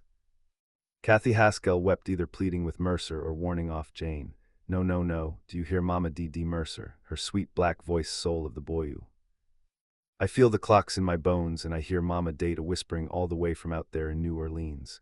You don't know Mama D.D. You don't hear anything." Jane took another step. "I'm not like the girls in the hog pen. I meant to be here as much as you and Jack are to live outside of time. You said Jack is dead. I thought he was. I really did. But now I know he's not. I feel the ticking and I feel Jack rising." She took another step. Aware that she now cast two reflections, one ahead of her, another in the mirrored walls, were left. Mercer's back was against the first mayor, so he cast a reflection only in the second. 3 Janes, 2 Mercers. She dared not take another step yet. "There's 3 of me, do you see? Kill me here and I'll still live there. Kill me there, and the third me still lives. Kill the third and I'll come alive here again under the spell of the clocks." Without Jack at his side, Mercer's magical thinking was not easily sustained right now. That Jane professed a newfound faith in the power of the clocks, and threw away the Glock to prove it. Mercer's seems to feel a renewed hope. He was desperate to believe that his bubble universe could be re-inflated, and his desperation combined with his confusion made him vulnerable. The muzzle of the pistol remained against Kathy's jaw. "You're scamming me," he said, but it sounded more like a question than an accusation. "This cheap slut doesn't belong here, Mercer. I belong here." She opens the top button on her untucked blouse. "You and Jack and I belong here, but she's just another piece of ass." Jane opens the second button. The third dared to take another step, and her fear swelled. His mind was a snake's nest of uncountable sexual depravity. Rising with violent distress, and intuition told Jane to play too. That, part of him no less than to his serpent knot of swarming superstitions. His gaze fixed on the fullness of her breasts and the cups of her bra. "You could be Danica. Nothing's been the same here since Danica. Are you Danica?" Jane had no idea who Danica might be. Whether it was safe or dangerous to allude to being an incarnation of her. "What do you think, Mercer? Did Danica belong here?" Yes, it was different with her. "Then kill me and see if I belong here. If I belong here, I can't be killed. And I know I belong here. I'm taking no risk at all. Kill me, Mercer. And live here with me." His expression was that of a man born on the vapors of a perplexing but enchanting dream. As Jane close to within 10 feet of him, he turned his pistol away from Kathy. Jane opens the last button on her blouse. "Kill me." The barrel of his weapons won toward her. She put her hand on the grip of Jack's pistol, which she had tucked in the waistband of her jeans under her blouse. Mercer moved in the laconic flow of a dream of power. Jean moved with the fast-forward efficiency learned in Quantico. She Firing point blank in his face, he reflexively squeezing off around that singed her hair as it passed a millimeter from her skull. She cried out, "Shit, shit, shit," as he collapsed backward into the corruption sludge that had once occupied his head and that now slid down the mirror. Sirens wailed. Kathy fled. The corpse rushed into our rescuer's arms, holding the terrified girl. Jane couldn't tell which of them was shaking the most, although she. Unlike Kathy, wasn't trembling with residual terror, but with relief and gratitude, and with a humbling awareness that she hadn't failed this girl as so many years ago she had failed to ensure justice for her mother. However, as she helped Kathy dress, James' joy was tempered hard by the loss of Gary, fine man, good partner, friend, by the thought of Rosalind left alone, and by an awareness that what this young girl had suffered during the past 6 days would weigh upon her for the rest of her life.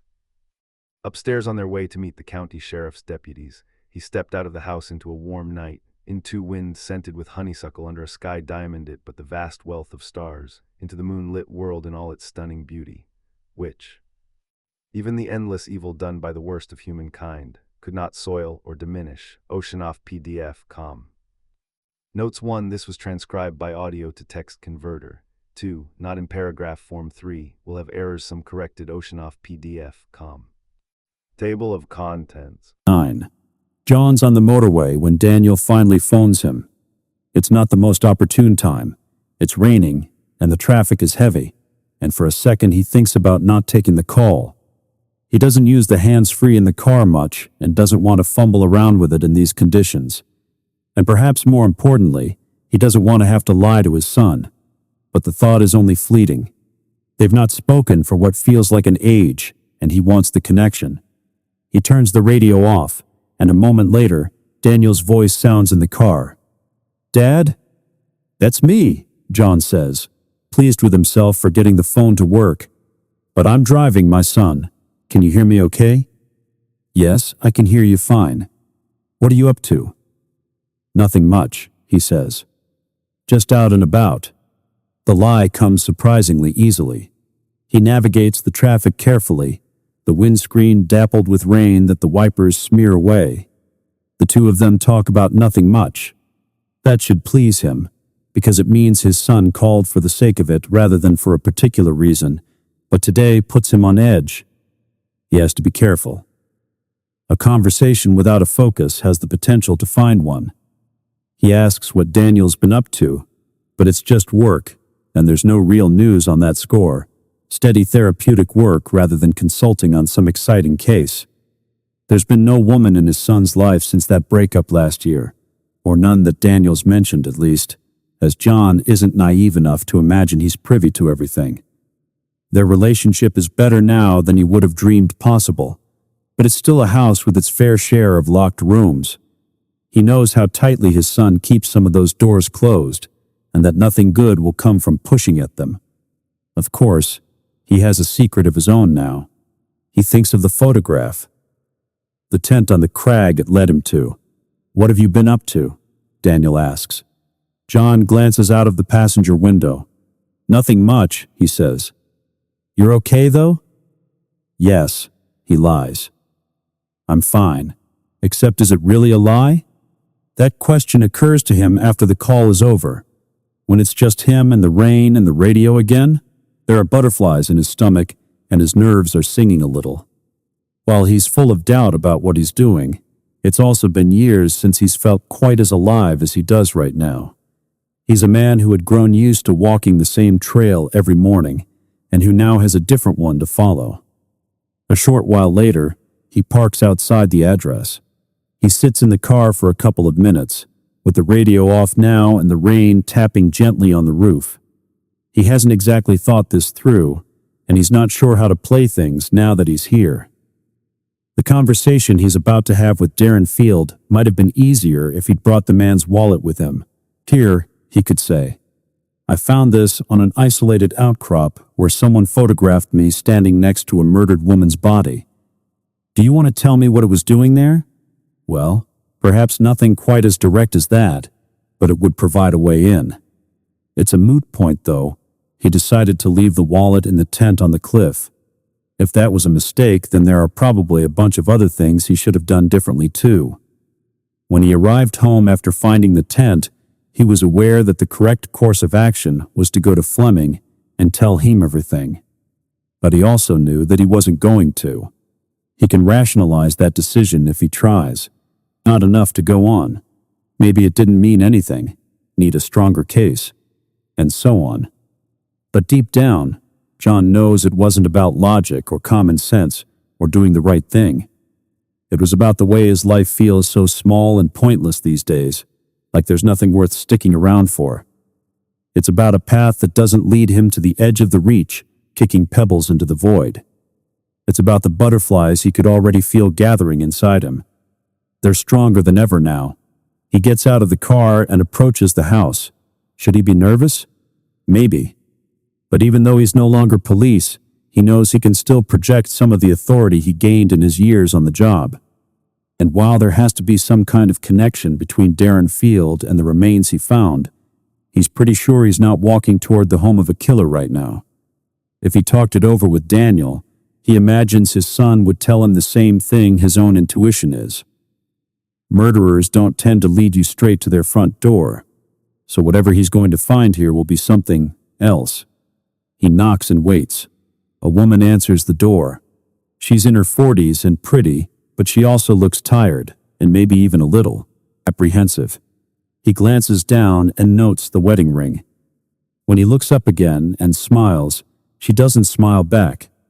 "Good afternoon," he says. "I was hoping to speak to your husband." "You and me both." "Is Darren in?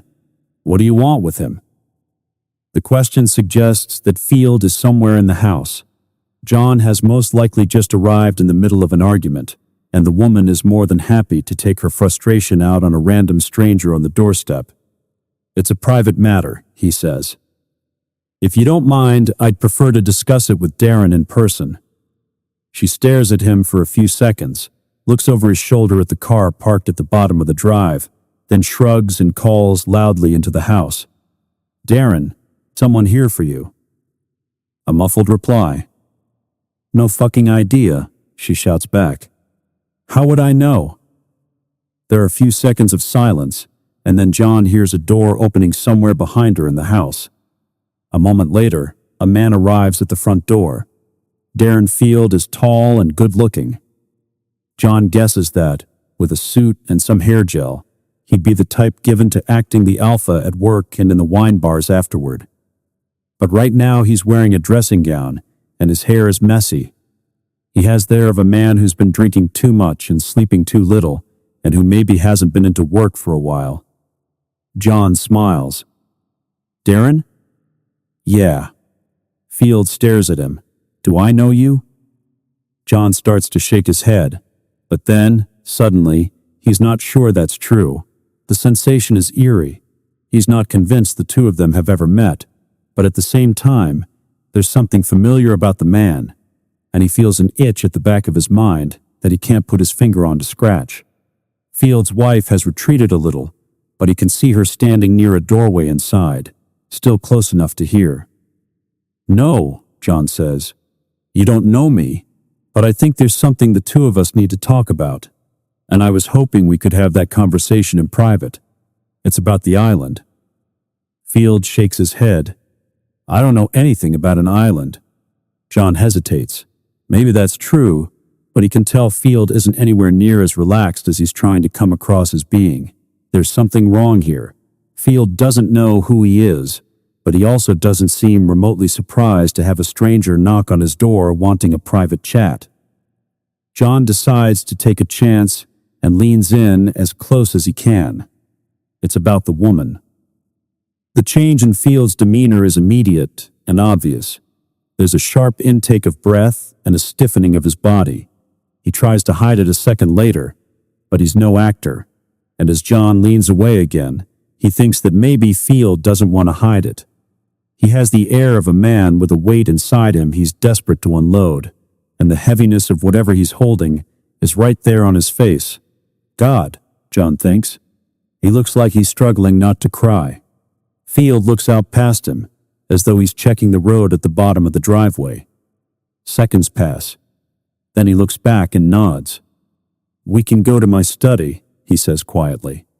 It's a study in the sense that John's a police officer. There's still some of the right furniture, but its role is clearly very different these days. It's just the smallest room in a 3-bed house. There's a desk along one wall, but the rest of the room is taken up by a packed clothing rail and cardboard boxes, and the air smells musty and old. There's a computer and a mess of paperwork on the desk. Space enough for 2 chairs. Old habits die hard. John waits for Field to sit down in one seat before taking the other. "Talk to me, Darren," John says. Field stares at the floor, rubbing his hands together. "Are you police?" "Why?" "Because it matters. Have you been expecting?" Field looks up suddenly, his expression deadly serious. The meaning there is clear. This conversation is going nowhere until he gets an answer to the question he just asked. "No," John says. "I'm not police." "Who are you then?" "I'm the man who found her body." Field flinches at that. John leans forward. "You know who I'm talking about, don't you?" Field looks down again and then nods miserably. The tears the man was suppressing at the front door are coming now. His face is out of sight, but his shoulders are beginning to shake, and John glances at the closed door. The stairs had creaked as they made their way up, and he hasn't heard anything since, so Field's wife is probably out of earshot. But if Field starts sobbing loudly enough, then she might come up. "It's okay, Darren. Just talk to me." "I don't know what to say. Start at the beginning." Field doesn't say anything for a few seconds. Then he seems to gather himself together and he takes a deep breath. For some reason, it reminds John of a man crossing himself. "It was dark," Field says, "and it was cold." 10. It was dark, and it was cold. That was all he was aware of to begin with, and both those realizations came gradually. He was drifting awake, and for a few seconds he found it hard to distinguish between reality and the unconsciousness he was emerging from. Dark and cold. What else? His body was juddering slightly, and a quiet, rattling noise filled the air. Where am I? All he could tell was that he was horizontal and in motion. When he tried to move his arms and legs, they were held in place. There was something restraining him. He was strapped down on a gurney of some kind, and even his head wouldn't turn. All he could do was flick his eyes from side to side. The darkness and the shuddering movement of the trolley beneath him made the world hard to make sense of. He caught flashes of what looked like foliage, and there was a dusting of stars above him. The night sky. So he was outside somewhere. Had there been an accident? Was he being taken to hospital? He was moving feet first. While he couldn't tilt his head back to look, he was aware of a presence just behind him, pushing the trolley along. He could hear a ragged breathing sound, as though they were struggling with the effort. A doctor, perhaps. "Hello?" he tried to say, and realized there was tape covering his mouth. Panic flared inside him at that, and he tried to fight against his restraints with more urgency, pushing and pulling with all his strength. But there was no give in them at all. His mumbles from behind the tape became muffled screams, which continued until he felt like he was about to vomit. If he was sick, he would choke to death. Whoever was behind him seemed oblivious to his distress. The trolley carried on at the same speed, rattling like a shopping trolley with a broken wheel that wouldn't stop spinning and stalling. He forced himself to breathe slowly through his nose, and after what felt like an age, the nausea subsided slightly. But his heart was punching hard inside his chest, as if it were trying to find a way out. Think. How had he got here? It was hard to gather his thoughts. Dim recollections drifted through his mind, the way threads of smoke in the air might, but that image brought a sharper jolt of memory. Smoke in the air. He remembered that. He had been in the outside area of a bar with a cigarette, watching the smoke he exhaled swirling in the air beneath the light of a heater, and then disappearing away into the night. He remembered thinking that it was kind of beautiful to see the air made real like that. Marie wouldn't have approved of him smoking, but he was a couple of drinks down by then, and she wouldn't have approved of that either. He didn't care. That was the point of being in the bar in the first place. It was a stupid habit he'd fallen into. A lot of the time when he was at home, it felt like he couldn't do right for doing wrong.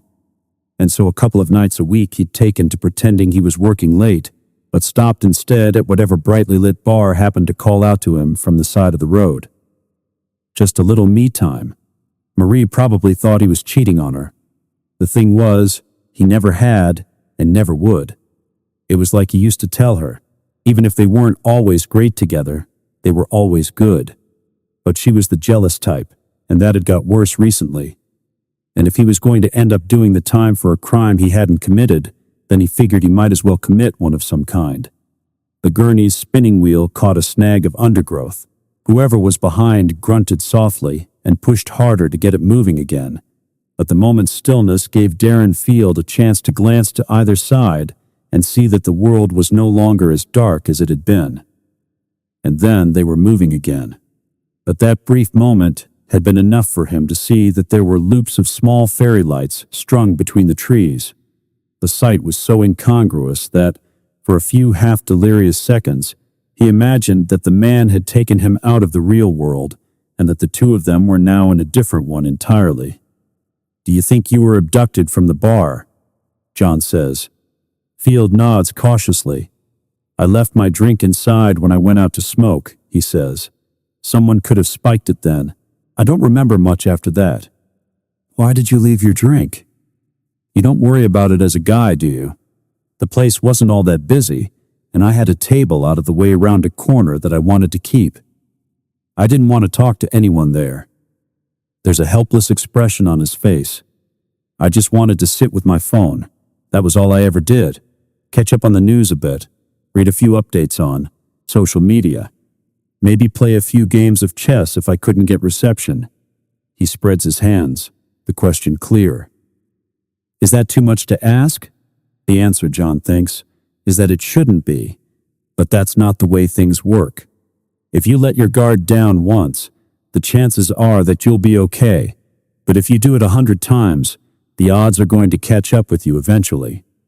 Which to his mind is more than enough reason to keep your guard up the whole time. "Can you remember the name of the bar?" he says. "No. I didn't even look at the sign when I parked. You could drive the route, check in a few places. You'd recognize it if you were there again." Field shakes his head. "No. It could help. There might be security footage." It wasn't the kind of place with CCTV, which is just a stupid excuse, and John feels frustration rising inside him. The familiar anger is probably only a short distance behind. On one level, he gets it. Returning to the place he was taken from would be traumatic for Field, and it's the last thing he wants to do. But the woman in the woods deserves justice, and he finds it hard to control the urge to grab Field and shake him until he sees sense. He can't do that, of course, but how else can he persuade him? Daniel would be so much better at this than he is, John thinks. What would his son suggest? Keeping calm, probably. Even so, he says, someone there might have seen what happened. He is not the kind of man other people see. And John is about to reply, maybe even give in to the frustration and reach out the way he knows he shouldn't, but Field's choice of words give him pause. He's not the kind of man other people see. A beat of silence in the study. "Okay," John says. "Let's leave that for now." Field looks down at the carpet. He knows what's coming next. "Tell me about the woman," John says. He couldn't tell how long he was pushed on the trolley for, but eventually it came to a stop. His gaze flicked frantically left and right. The space he was in now was more open than the path through the undergrowth. That had felt like a woodland trail, whereas he could tell this was a clearing of some kind. The fairy lights had been left behind them, and there was a different kind of illumination now.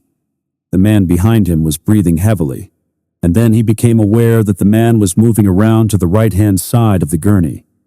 Instinctively, he looked in the other direction, blinking quickly, keeping his gaze fixed on a line of trees that were almost lost in the shadows. "Don't look. Don't look at him." The man began grunting softly. A few seconds later, still restrained, Field felt his body moving. It took him a moment to understand what was happening, and then he understood. The gurney he was lying on juddered as it was rotated slowly upward. While he remained strapped firmly in place, he was being moved from a horizontal position to a vertical one. The prickling of stars above receded backward in a series of jerks, each one accompanied by a grunt of effort from the man at his side. Field felt delirious. The constellations above him appeared to be swirling. He thought that if he could just get them to settle, then perhaps he could remember them and somehow be able to work out where he was. And then he was upright. It was easier to make sense of his surroundings now. It was indeed a clearing, somewhere deep in a forest, and it was lit by bright bulbs screwed into the tops of the wooden posts that were dotted around. A swirl of cables was spread out over the ground, and he could hear a generator humming away out of sight. The scene had a dreamlike quality to it. It reminded him of a movie set at night. Ahead of him, he could see a series of wooden pens, and he had been positioned so as to be facing directly into one of them. When he saw the woman there, his mind suddenly became cold and clear, as though a glass of iced water had been thrown at his face. She was lying on the ground, curled up on her side, illuminated well enough by the lights for him to see that she was alive and awake and looking back at him. A wooden post had been driven into the ground in the center of the pen. She was chained to it.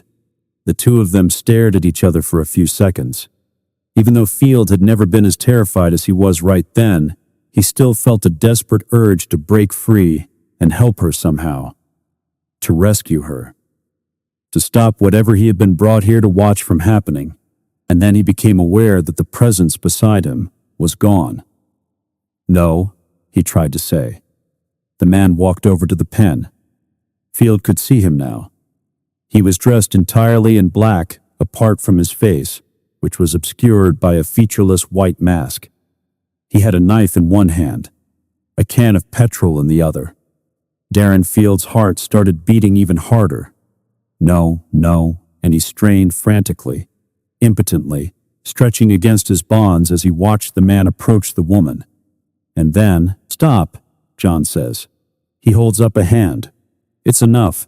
He remembers what Sarah told him when they sat together at the seafront last week. She'd been hurt before that. There were knife marks on the bones. Maybe if he were still police, it would be important to hear Field's testimony as to what happened next. But it's not something he wants or needs to listen to now. Field is looking down, focused on the floor, crying quietly at the memory. It looks like he's reliving the trauma of what he was forced to see. "He made you watch him kill this woman?" John asks. Field shakes his head quickly. "I don't want to say what he did. You don't need to. But he was so angry. In my head, that's all I can see of him. He's reds and blacks.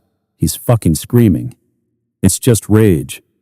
And he keeps looking at me the whole time, like he wants me to see every second of it." A beat of silence. John tries to think. What happened afterward? "Everything goes dark," Field says. "Maybe he gave me an injection of some kind, or I drank something. I don't know. I can't remember. But at some point I woke up, and I was back in my car. For all the world, it was like I'd just pulled over at the side of the road to take a nap. But my phone was gone. My wallet was missing. I'd lost close to 2 days." John leans back in his chair, thinking again, or at least trying to. He has never been involved in a major investigation, and he is nowhere near as good at this as Daniel would be. But he has decent instincts. He knows when someone is lying to him, and there's none of that with Darren Field. At the same time, the story is so outlandish that it's hard to know what to make of it. He glances at the closed door. "What did your wife say?" "She was pissed off with me," Field says. "I mean, what do you expect? I hadn't been answering my phone the whole time. I'd worried her sick," she said. Although, honestly, she didn't seem all that worried. She thought I'd been off with someone, or out on a bender or something. She probably still thinks that. "You didn't try to tell her?" Field looks at John incredulously. "You're joking, right?" John takes the force of that. He found the woman's remains, and so he knows there must be some truth to Field's account, but even he isn't sure what to make of it. He can imagine the reception the story would receive from someone else. It's so outlandish that who would believe it? At the same time, he can't understand why Field wouldn't have at least tried to tell someone. How could you carry an experience like that without buckling under the weight of it? And if the story is true, then there must be evidence out there to corroborate it.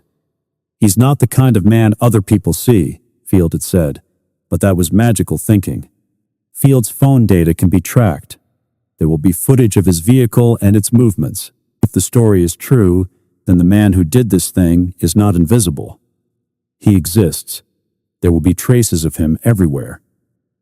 Darren, John says, you need to talk to the police. Field shakes his head again, more quickly this time. No. Why not? Because maybe it wasn't real. Maybe I imagined it all. I was out of my mind, and it was all just some terrible dream.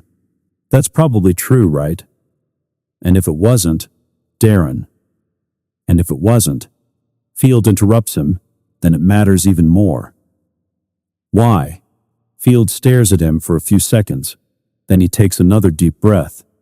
Because of what the man told me would happen next. 11. Night was beginning to fall as I parked in the driveway outside my father's house. When I turned off the engine, the car ticked gently in the silence. I'd spent the journey back from Darren Field's house going over the conversation I'd had with the man's wife.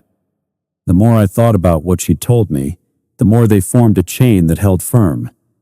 My father had found the body of a murdered woman, and a photograph had been taken of him at the scene, seemingly designed to point him in the direction of Darren Field. He had gone to Field's house and spoken to him. And then Darren Field had disappeared. I locked the car and entered the house, then headed upstairs to my father's room. I looked around. The bed, neatly made, the careful filing system in the shelves above his desk. The computer I couldn't fucking open. Finally, my gaze settled on the punch bag, hanging on its chain in the center of the room. The boxing gloves on the floor there. When I was 14, my father bought me my own pair. This was after I came home with a split lip and the beginnings of a black eye. There had been an incident after school on the recreation ground I walked through on my way home. Liam Fleming and a couple of his friends were picking on a boy in the year below me. They had him pinned to the ground, one arm up high behind his back, and he was shouting out in pain. There had been a moment when he looked directly at me, scared and helpless, and the expression on his face had stopped me from walking past. And so I got the shit beaten out of me. Who did this? My father asked. I didn't say, of course. That wasn't how things worked. Did you start it? No, I told him. I had been sticking up for someone even less capable of looking after themselves than I was. I didn't tell him why. Maybe I didn't need to. But maybe I'd at least expected some kind of recognition for it, some kind of approval for having tried to do the right thing. But there had been a blank expression on his face, as though he was disappointed in me. It was a few days later when he bought me the gloves. Here, he said.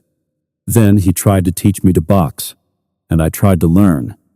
Over the days that followed, I punched the bag the way he showed me, this way and that, over and over. Get angry, he told me when he thought I was being too timid. Keep going, he said, when I was tired. A part of me wanted to impress him, but all it did was reinforce that feeling of shame, that sense that I was worthless and weak, and his attempts at training me hadn't lasted long. But I still remembered the sadness and depression that had filled my father back then. The black moods, the thuds of the punch bag echoing through the house, the closed doors and the silences, the anger. I visualized him standing behind me now, and then attempted to get back into his head. I willed my subconscious to give him a voice that might provide me with some answers. Did you hurt him, Dad? You know I wouldn't do that. Do I? I wasn't sure. Perhaps I was only imagining him saying that because it was what I wanted to believe. The truth was that for years now, I had seen my father a handful of times a year and spoken to him on the phone only occasionally in between. That wasn't enough contact to know someone. People can hide things away from you in the spaces between seconds, never mind weeks and months. When I imagined him speaking again now, He sounded angry. You know I wouldn't do what you're thinking. So what did happen then, Dad? A beat of silence. You're clever, aren't you, my son? I don't know, I thought. Am I? Sure you are. So why don't you fucking figure it out for yourself? I turned around quickly. There was such rage in the voice that I half expected to find him standing there, fists clenched at his sides. Even though the room was empty, the air seemed to throb with emotion. Anger, resentment, guilt, and I realized my own fists were clenched. You are detached, I told myself. You are calm. I breathed in and out slowly for a few seconds and then relaxed my hands. Then I went downstairs, closing the door to my father's room behind me. In the kitchen, the fridge was humming quietly. Yesterday, it had felt wrong to cook a meal in here, as though it would be moving on with unseemly speed. But that wasn't my fault.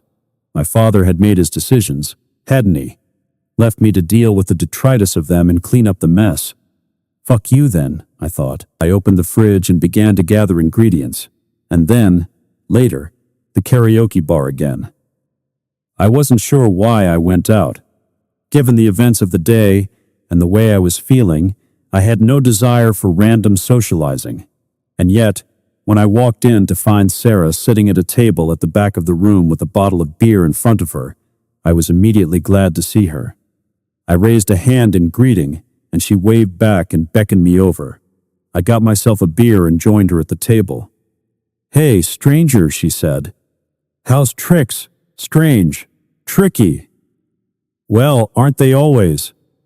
I glanced back toward the bar. You're not working tonight? No. She nodded at her drink. But this place is like a second home to me these days, and coming here gives me an excuse to sing if I want to.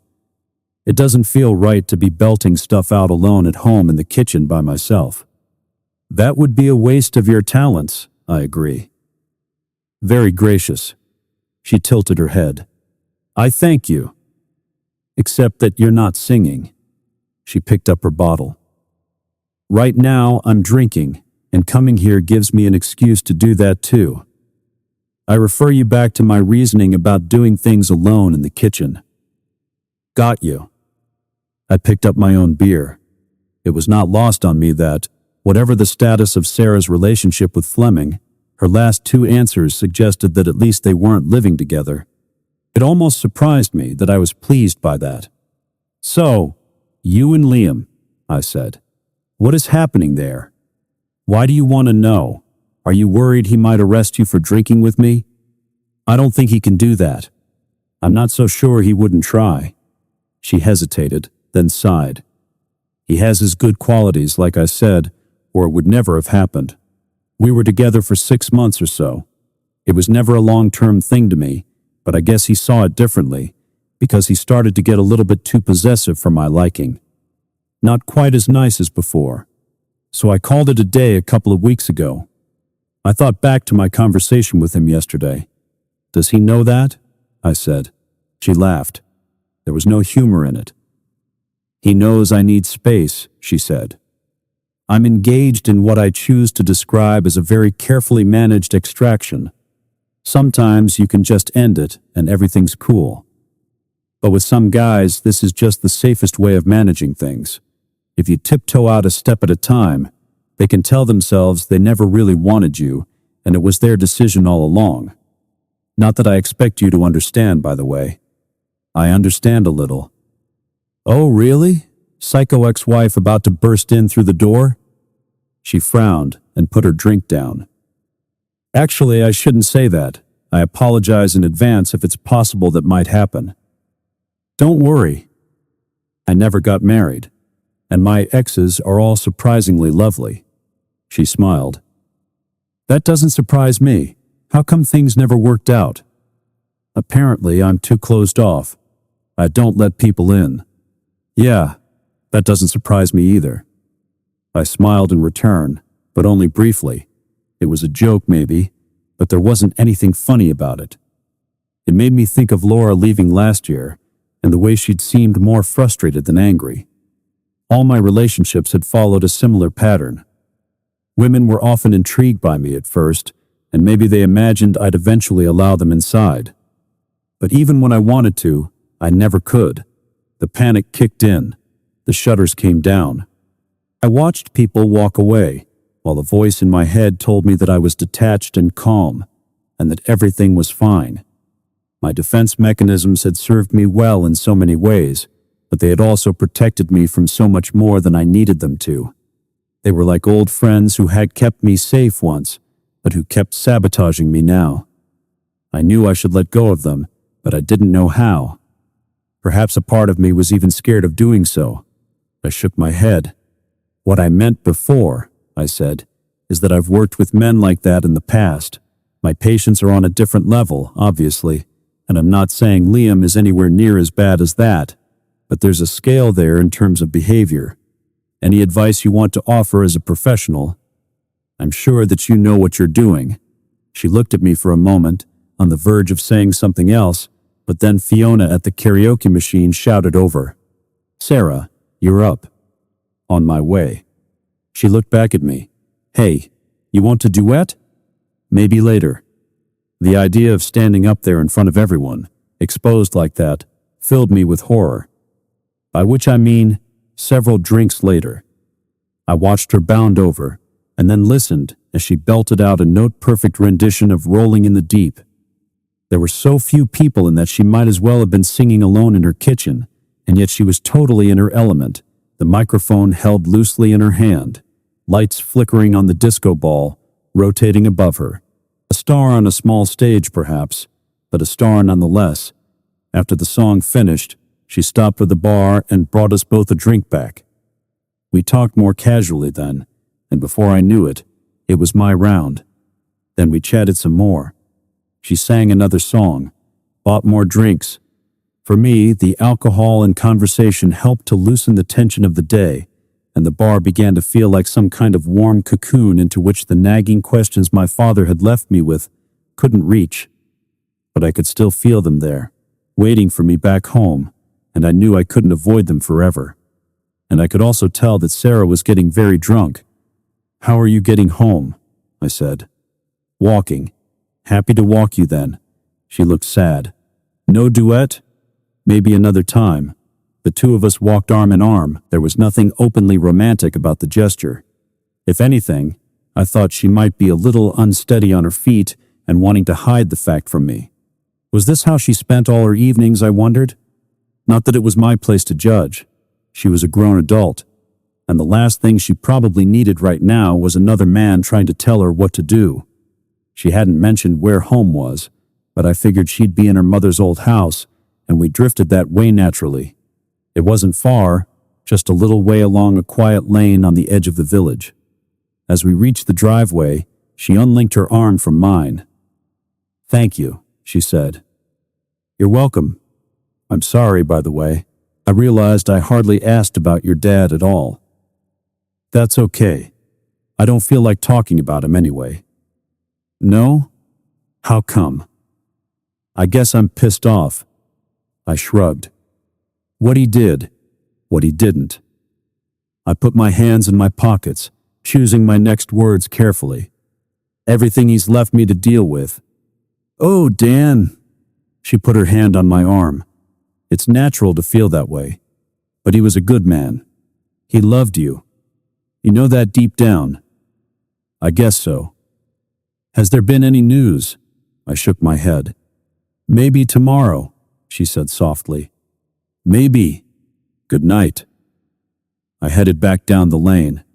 Now that I was alone, I noticed how quiet it was here. The night breeze seemed much colder than it had a minute ago, and I pulled my jacket around me as I walked, my breath misty in the air beneath the streetlights. There were bushes toward the end of the street, and I registered the man there a fraction of a second before he stepped out in front of me. I held back a pace out of instinct and raised my hands in offense, a loose boxing stance, but with my palms open and my demeanor less aggressive. It had come in useful on the wards from time to time, helping to control the space between me and a potential assailant. For some reason, I wasn't remotely surprised to see Liam Fleming standing in front of me now. He seemed a little shocked, though. I imagined he must have stepped out in time to collide with me, and he looked taken aback by the speed of my reaction. Whoa. He raised his own hand slightly. Calm down there, Dan. I am calm. Even so, I didn't immediately relax my guard. Instead, I tried to evaluate the level of threat he represented. His voice was slurred. He was more than a little drunk. And this encounter was clearly a deliberate one. Neither of us was a teenager anymore, but he was still larger than me. And while he was out of uniform right now, he was police, and there was nobody else around. Anything that happened between us here would be his word against mine. I lowered my hands a little. You startled me, Liam. Yeah, I can tell, he said. Sorry about that.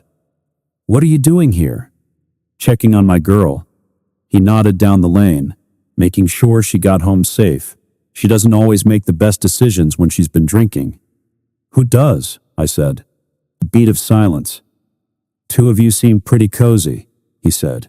She's an old friend. We haven't seen each other in a long time. It was nice to catch up.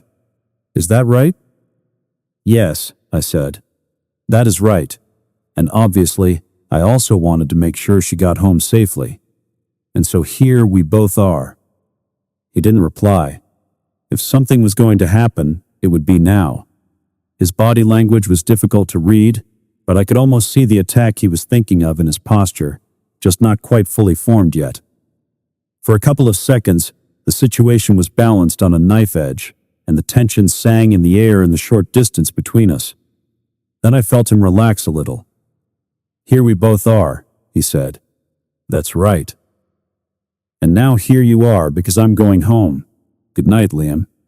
He was blocking the pavement and clearly had no intention of moving aside from me, but I allowed him his moment of dominance, stepping into the road, aware of that tension circling around me as I walked past him. I was about to turn the corner when he called out behind me.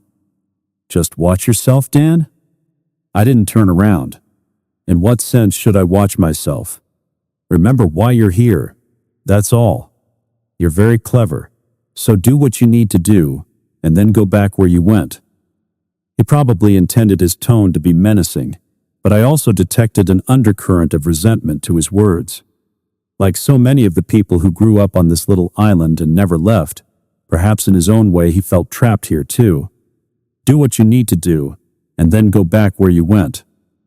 Yes, I said. I will. And you know what? If it had been me there that day at the rest area, I'd have done something. I waited. I'd have done something to save that poor kid. And again, I said nothing. The temptation to turn back was strong, and I didn't quite trust myself not to give in to that if I replied. So instead, I just nodded to myself. And then I walked away. Despite my jacket, I was shivering slightly as I reached my father's house. The confrontation with Liam had not only dumped adrenaline into my system, it had left me angry. I knew that it was better to walk away, but doing so had brought back that same sense of shame I remembered from childhood, which brought my thoughts back to my father. After locking the front door, I headed straight up to his room. What Sarah had told me earlier was true. Whatever his faults, my father had been a good man. He had loved me. The words I had imagined him speaking in here earlier had come from my subconscious, a reflection of my own thoughts. It had been the grief and anger and frustration that were simmering inside me, releasing a bubble to the surface. I stood in front of the desk, conjuring him up behind me again, concentrating hard, until, after a moment, I could almost feel him standing there. Maybe we should both stay calm, I thought. That might be a good idea. What happened, Dad? Because I need to know so I can figure out what to do next. You know I can't tell you that. His voice sounded sad.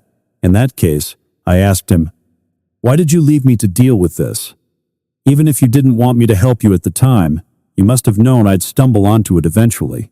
You left a note, didn't you? You told me to come, and you knew I'd find the photograph when I did.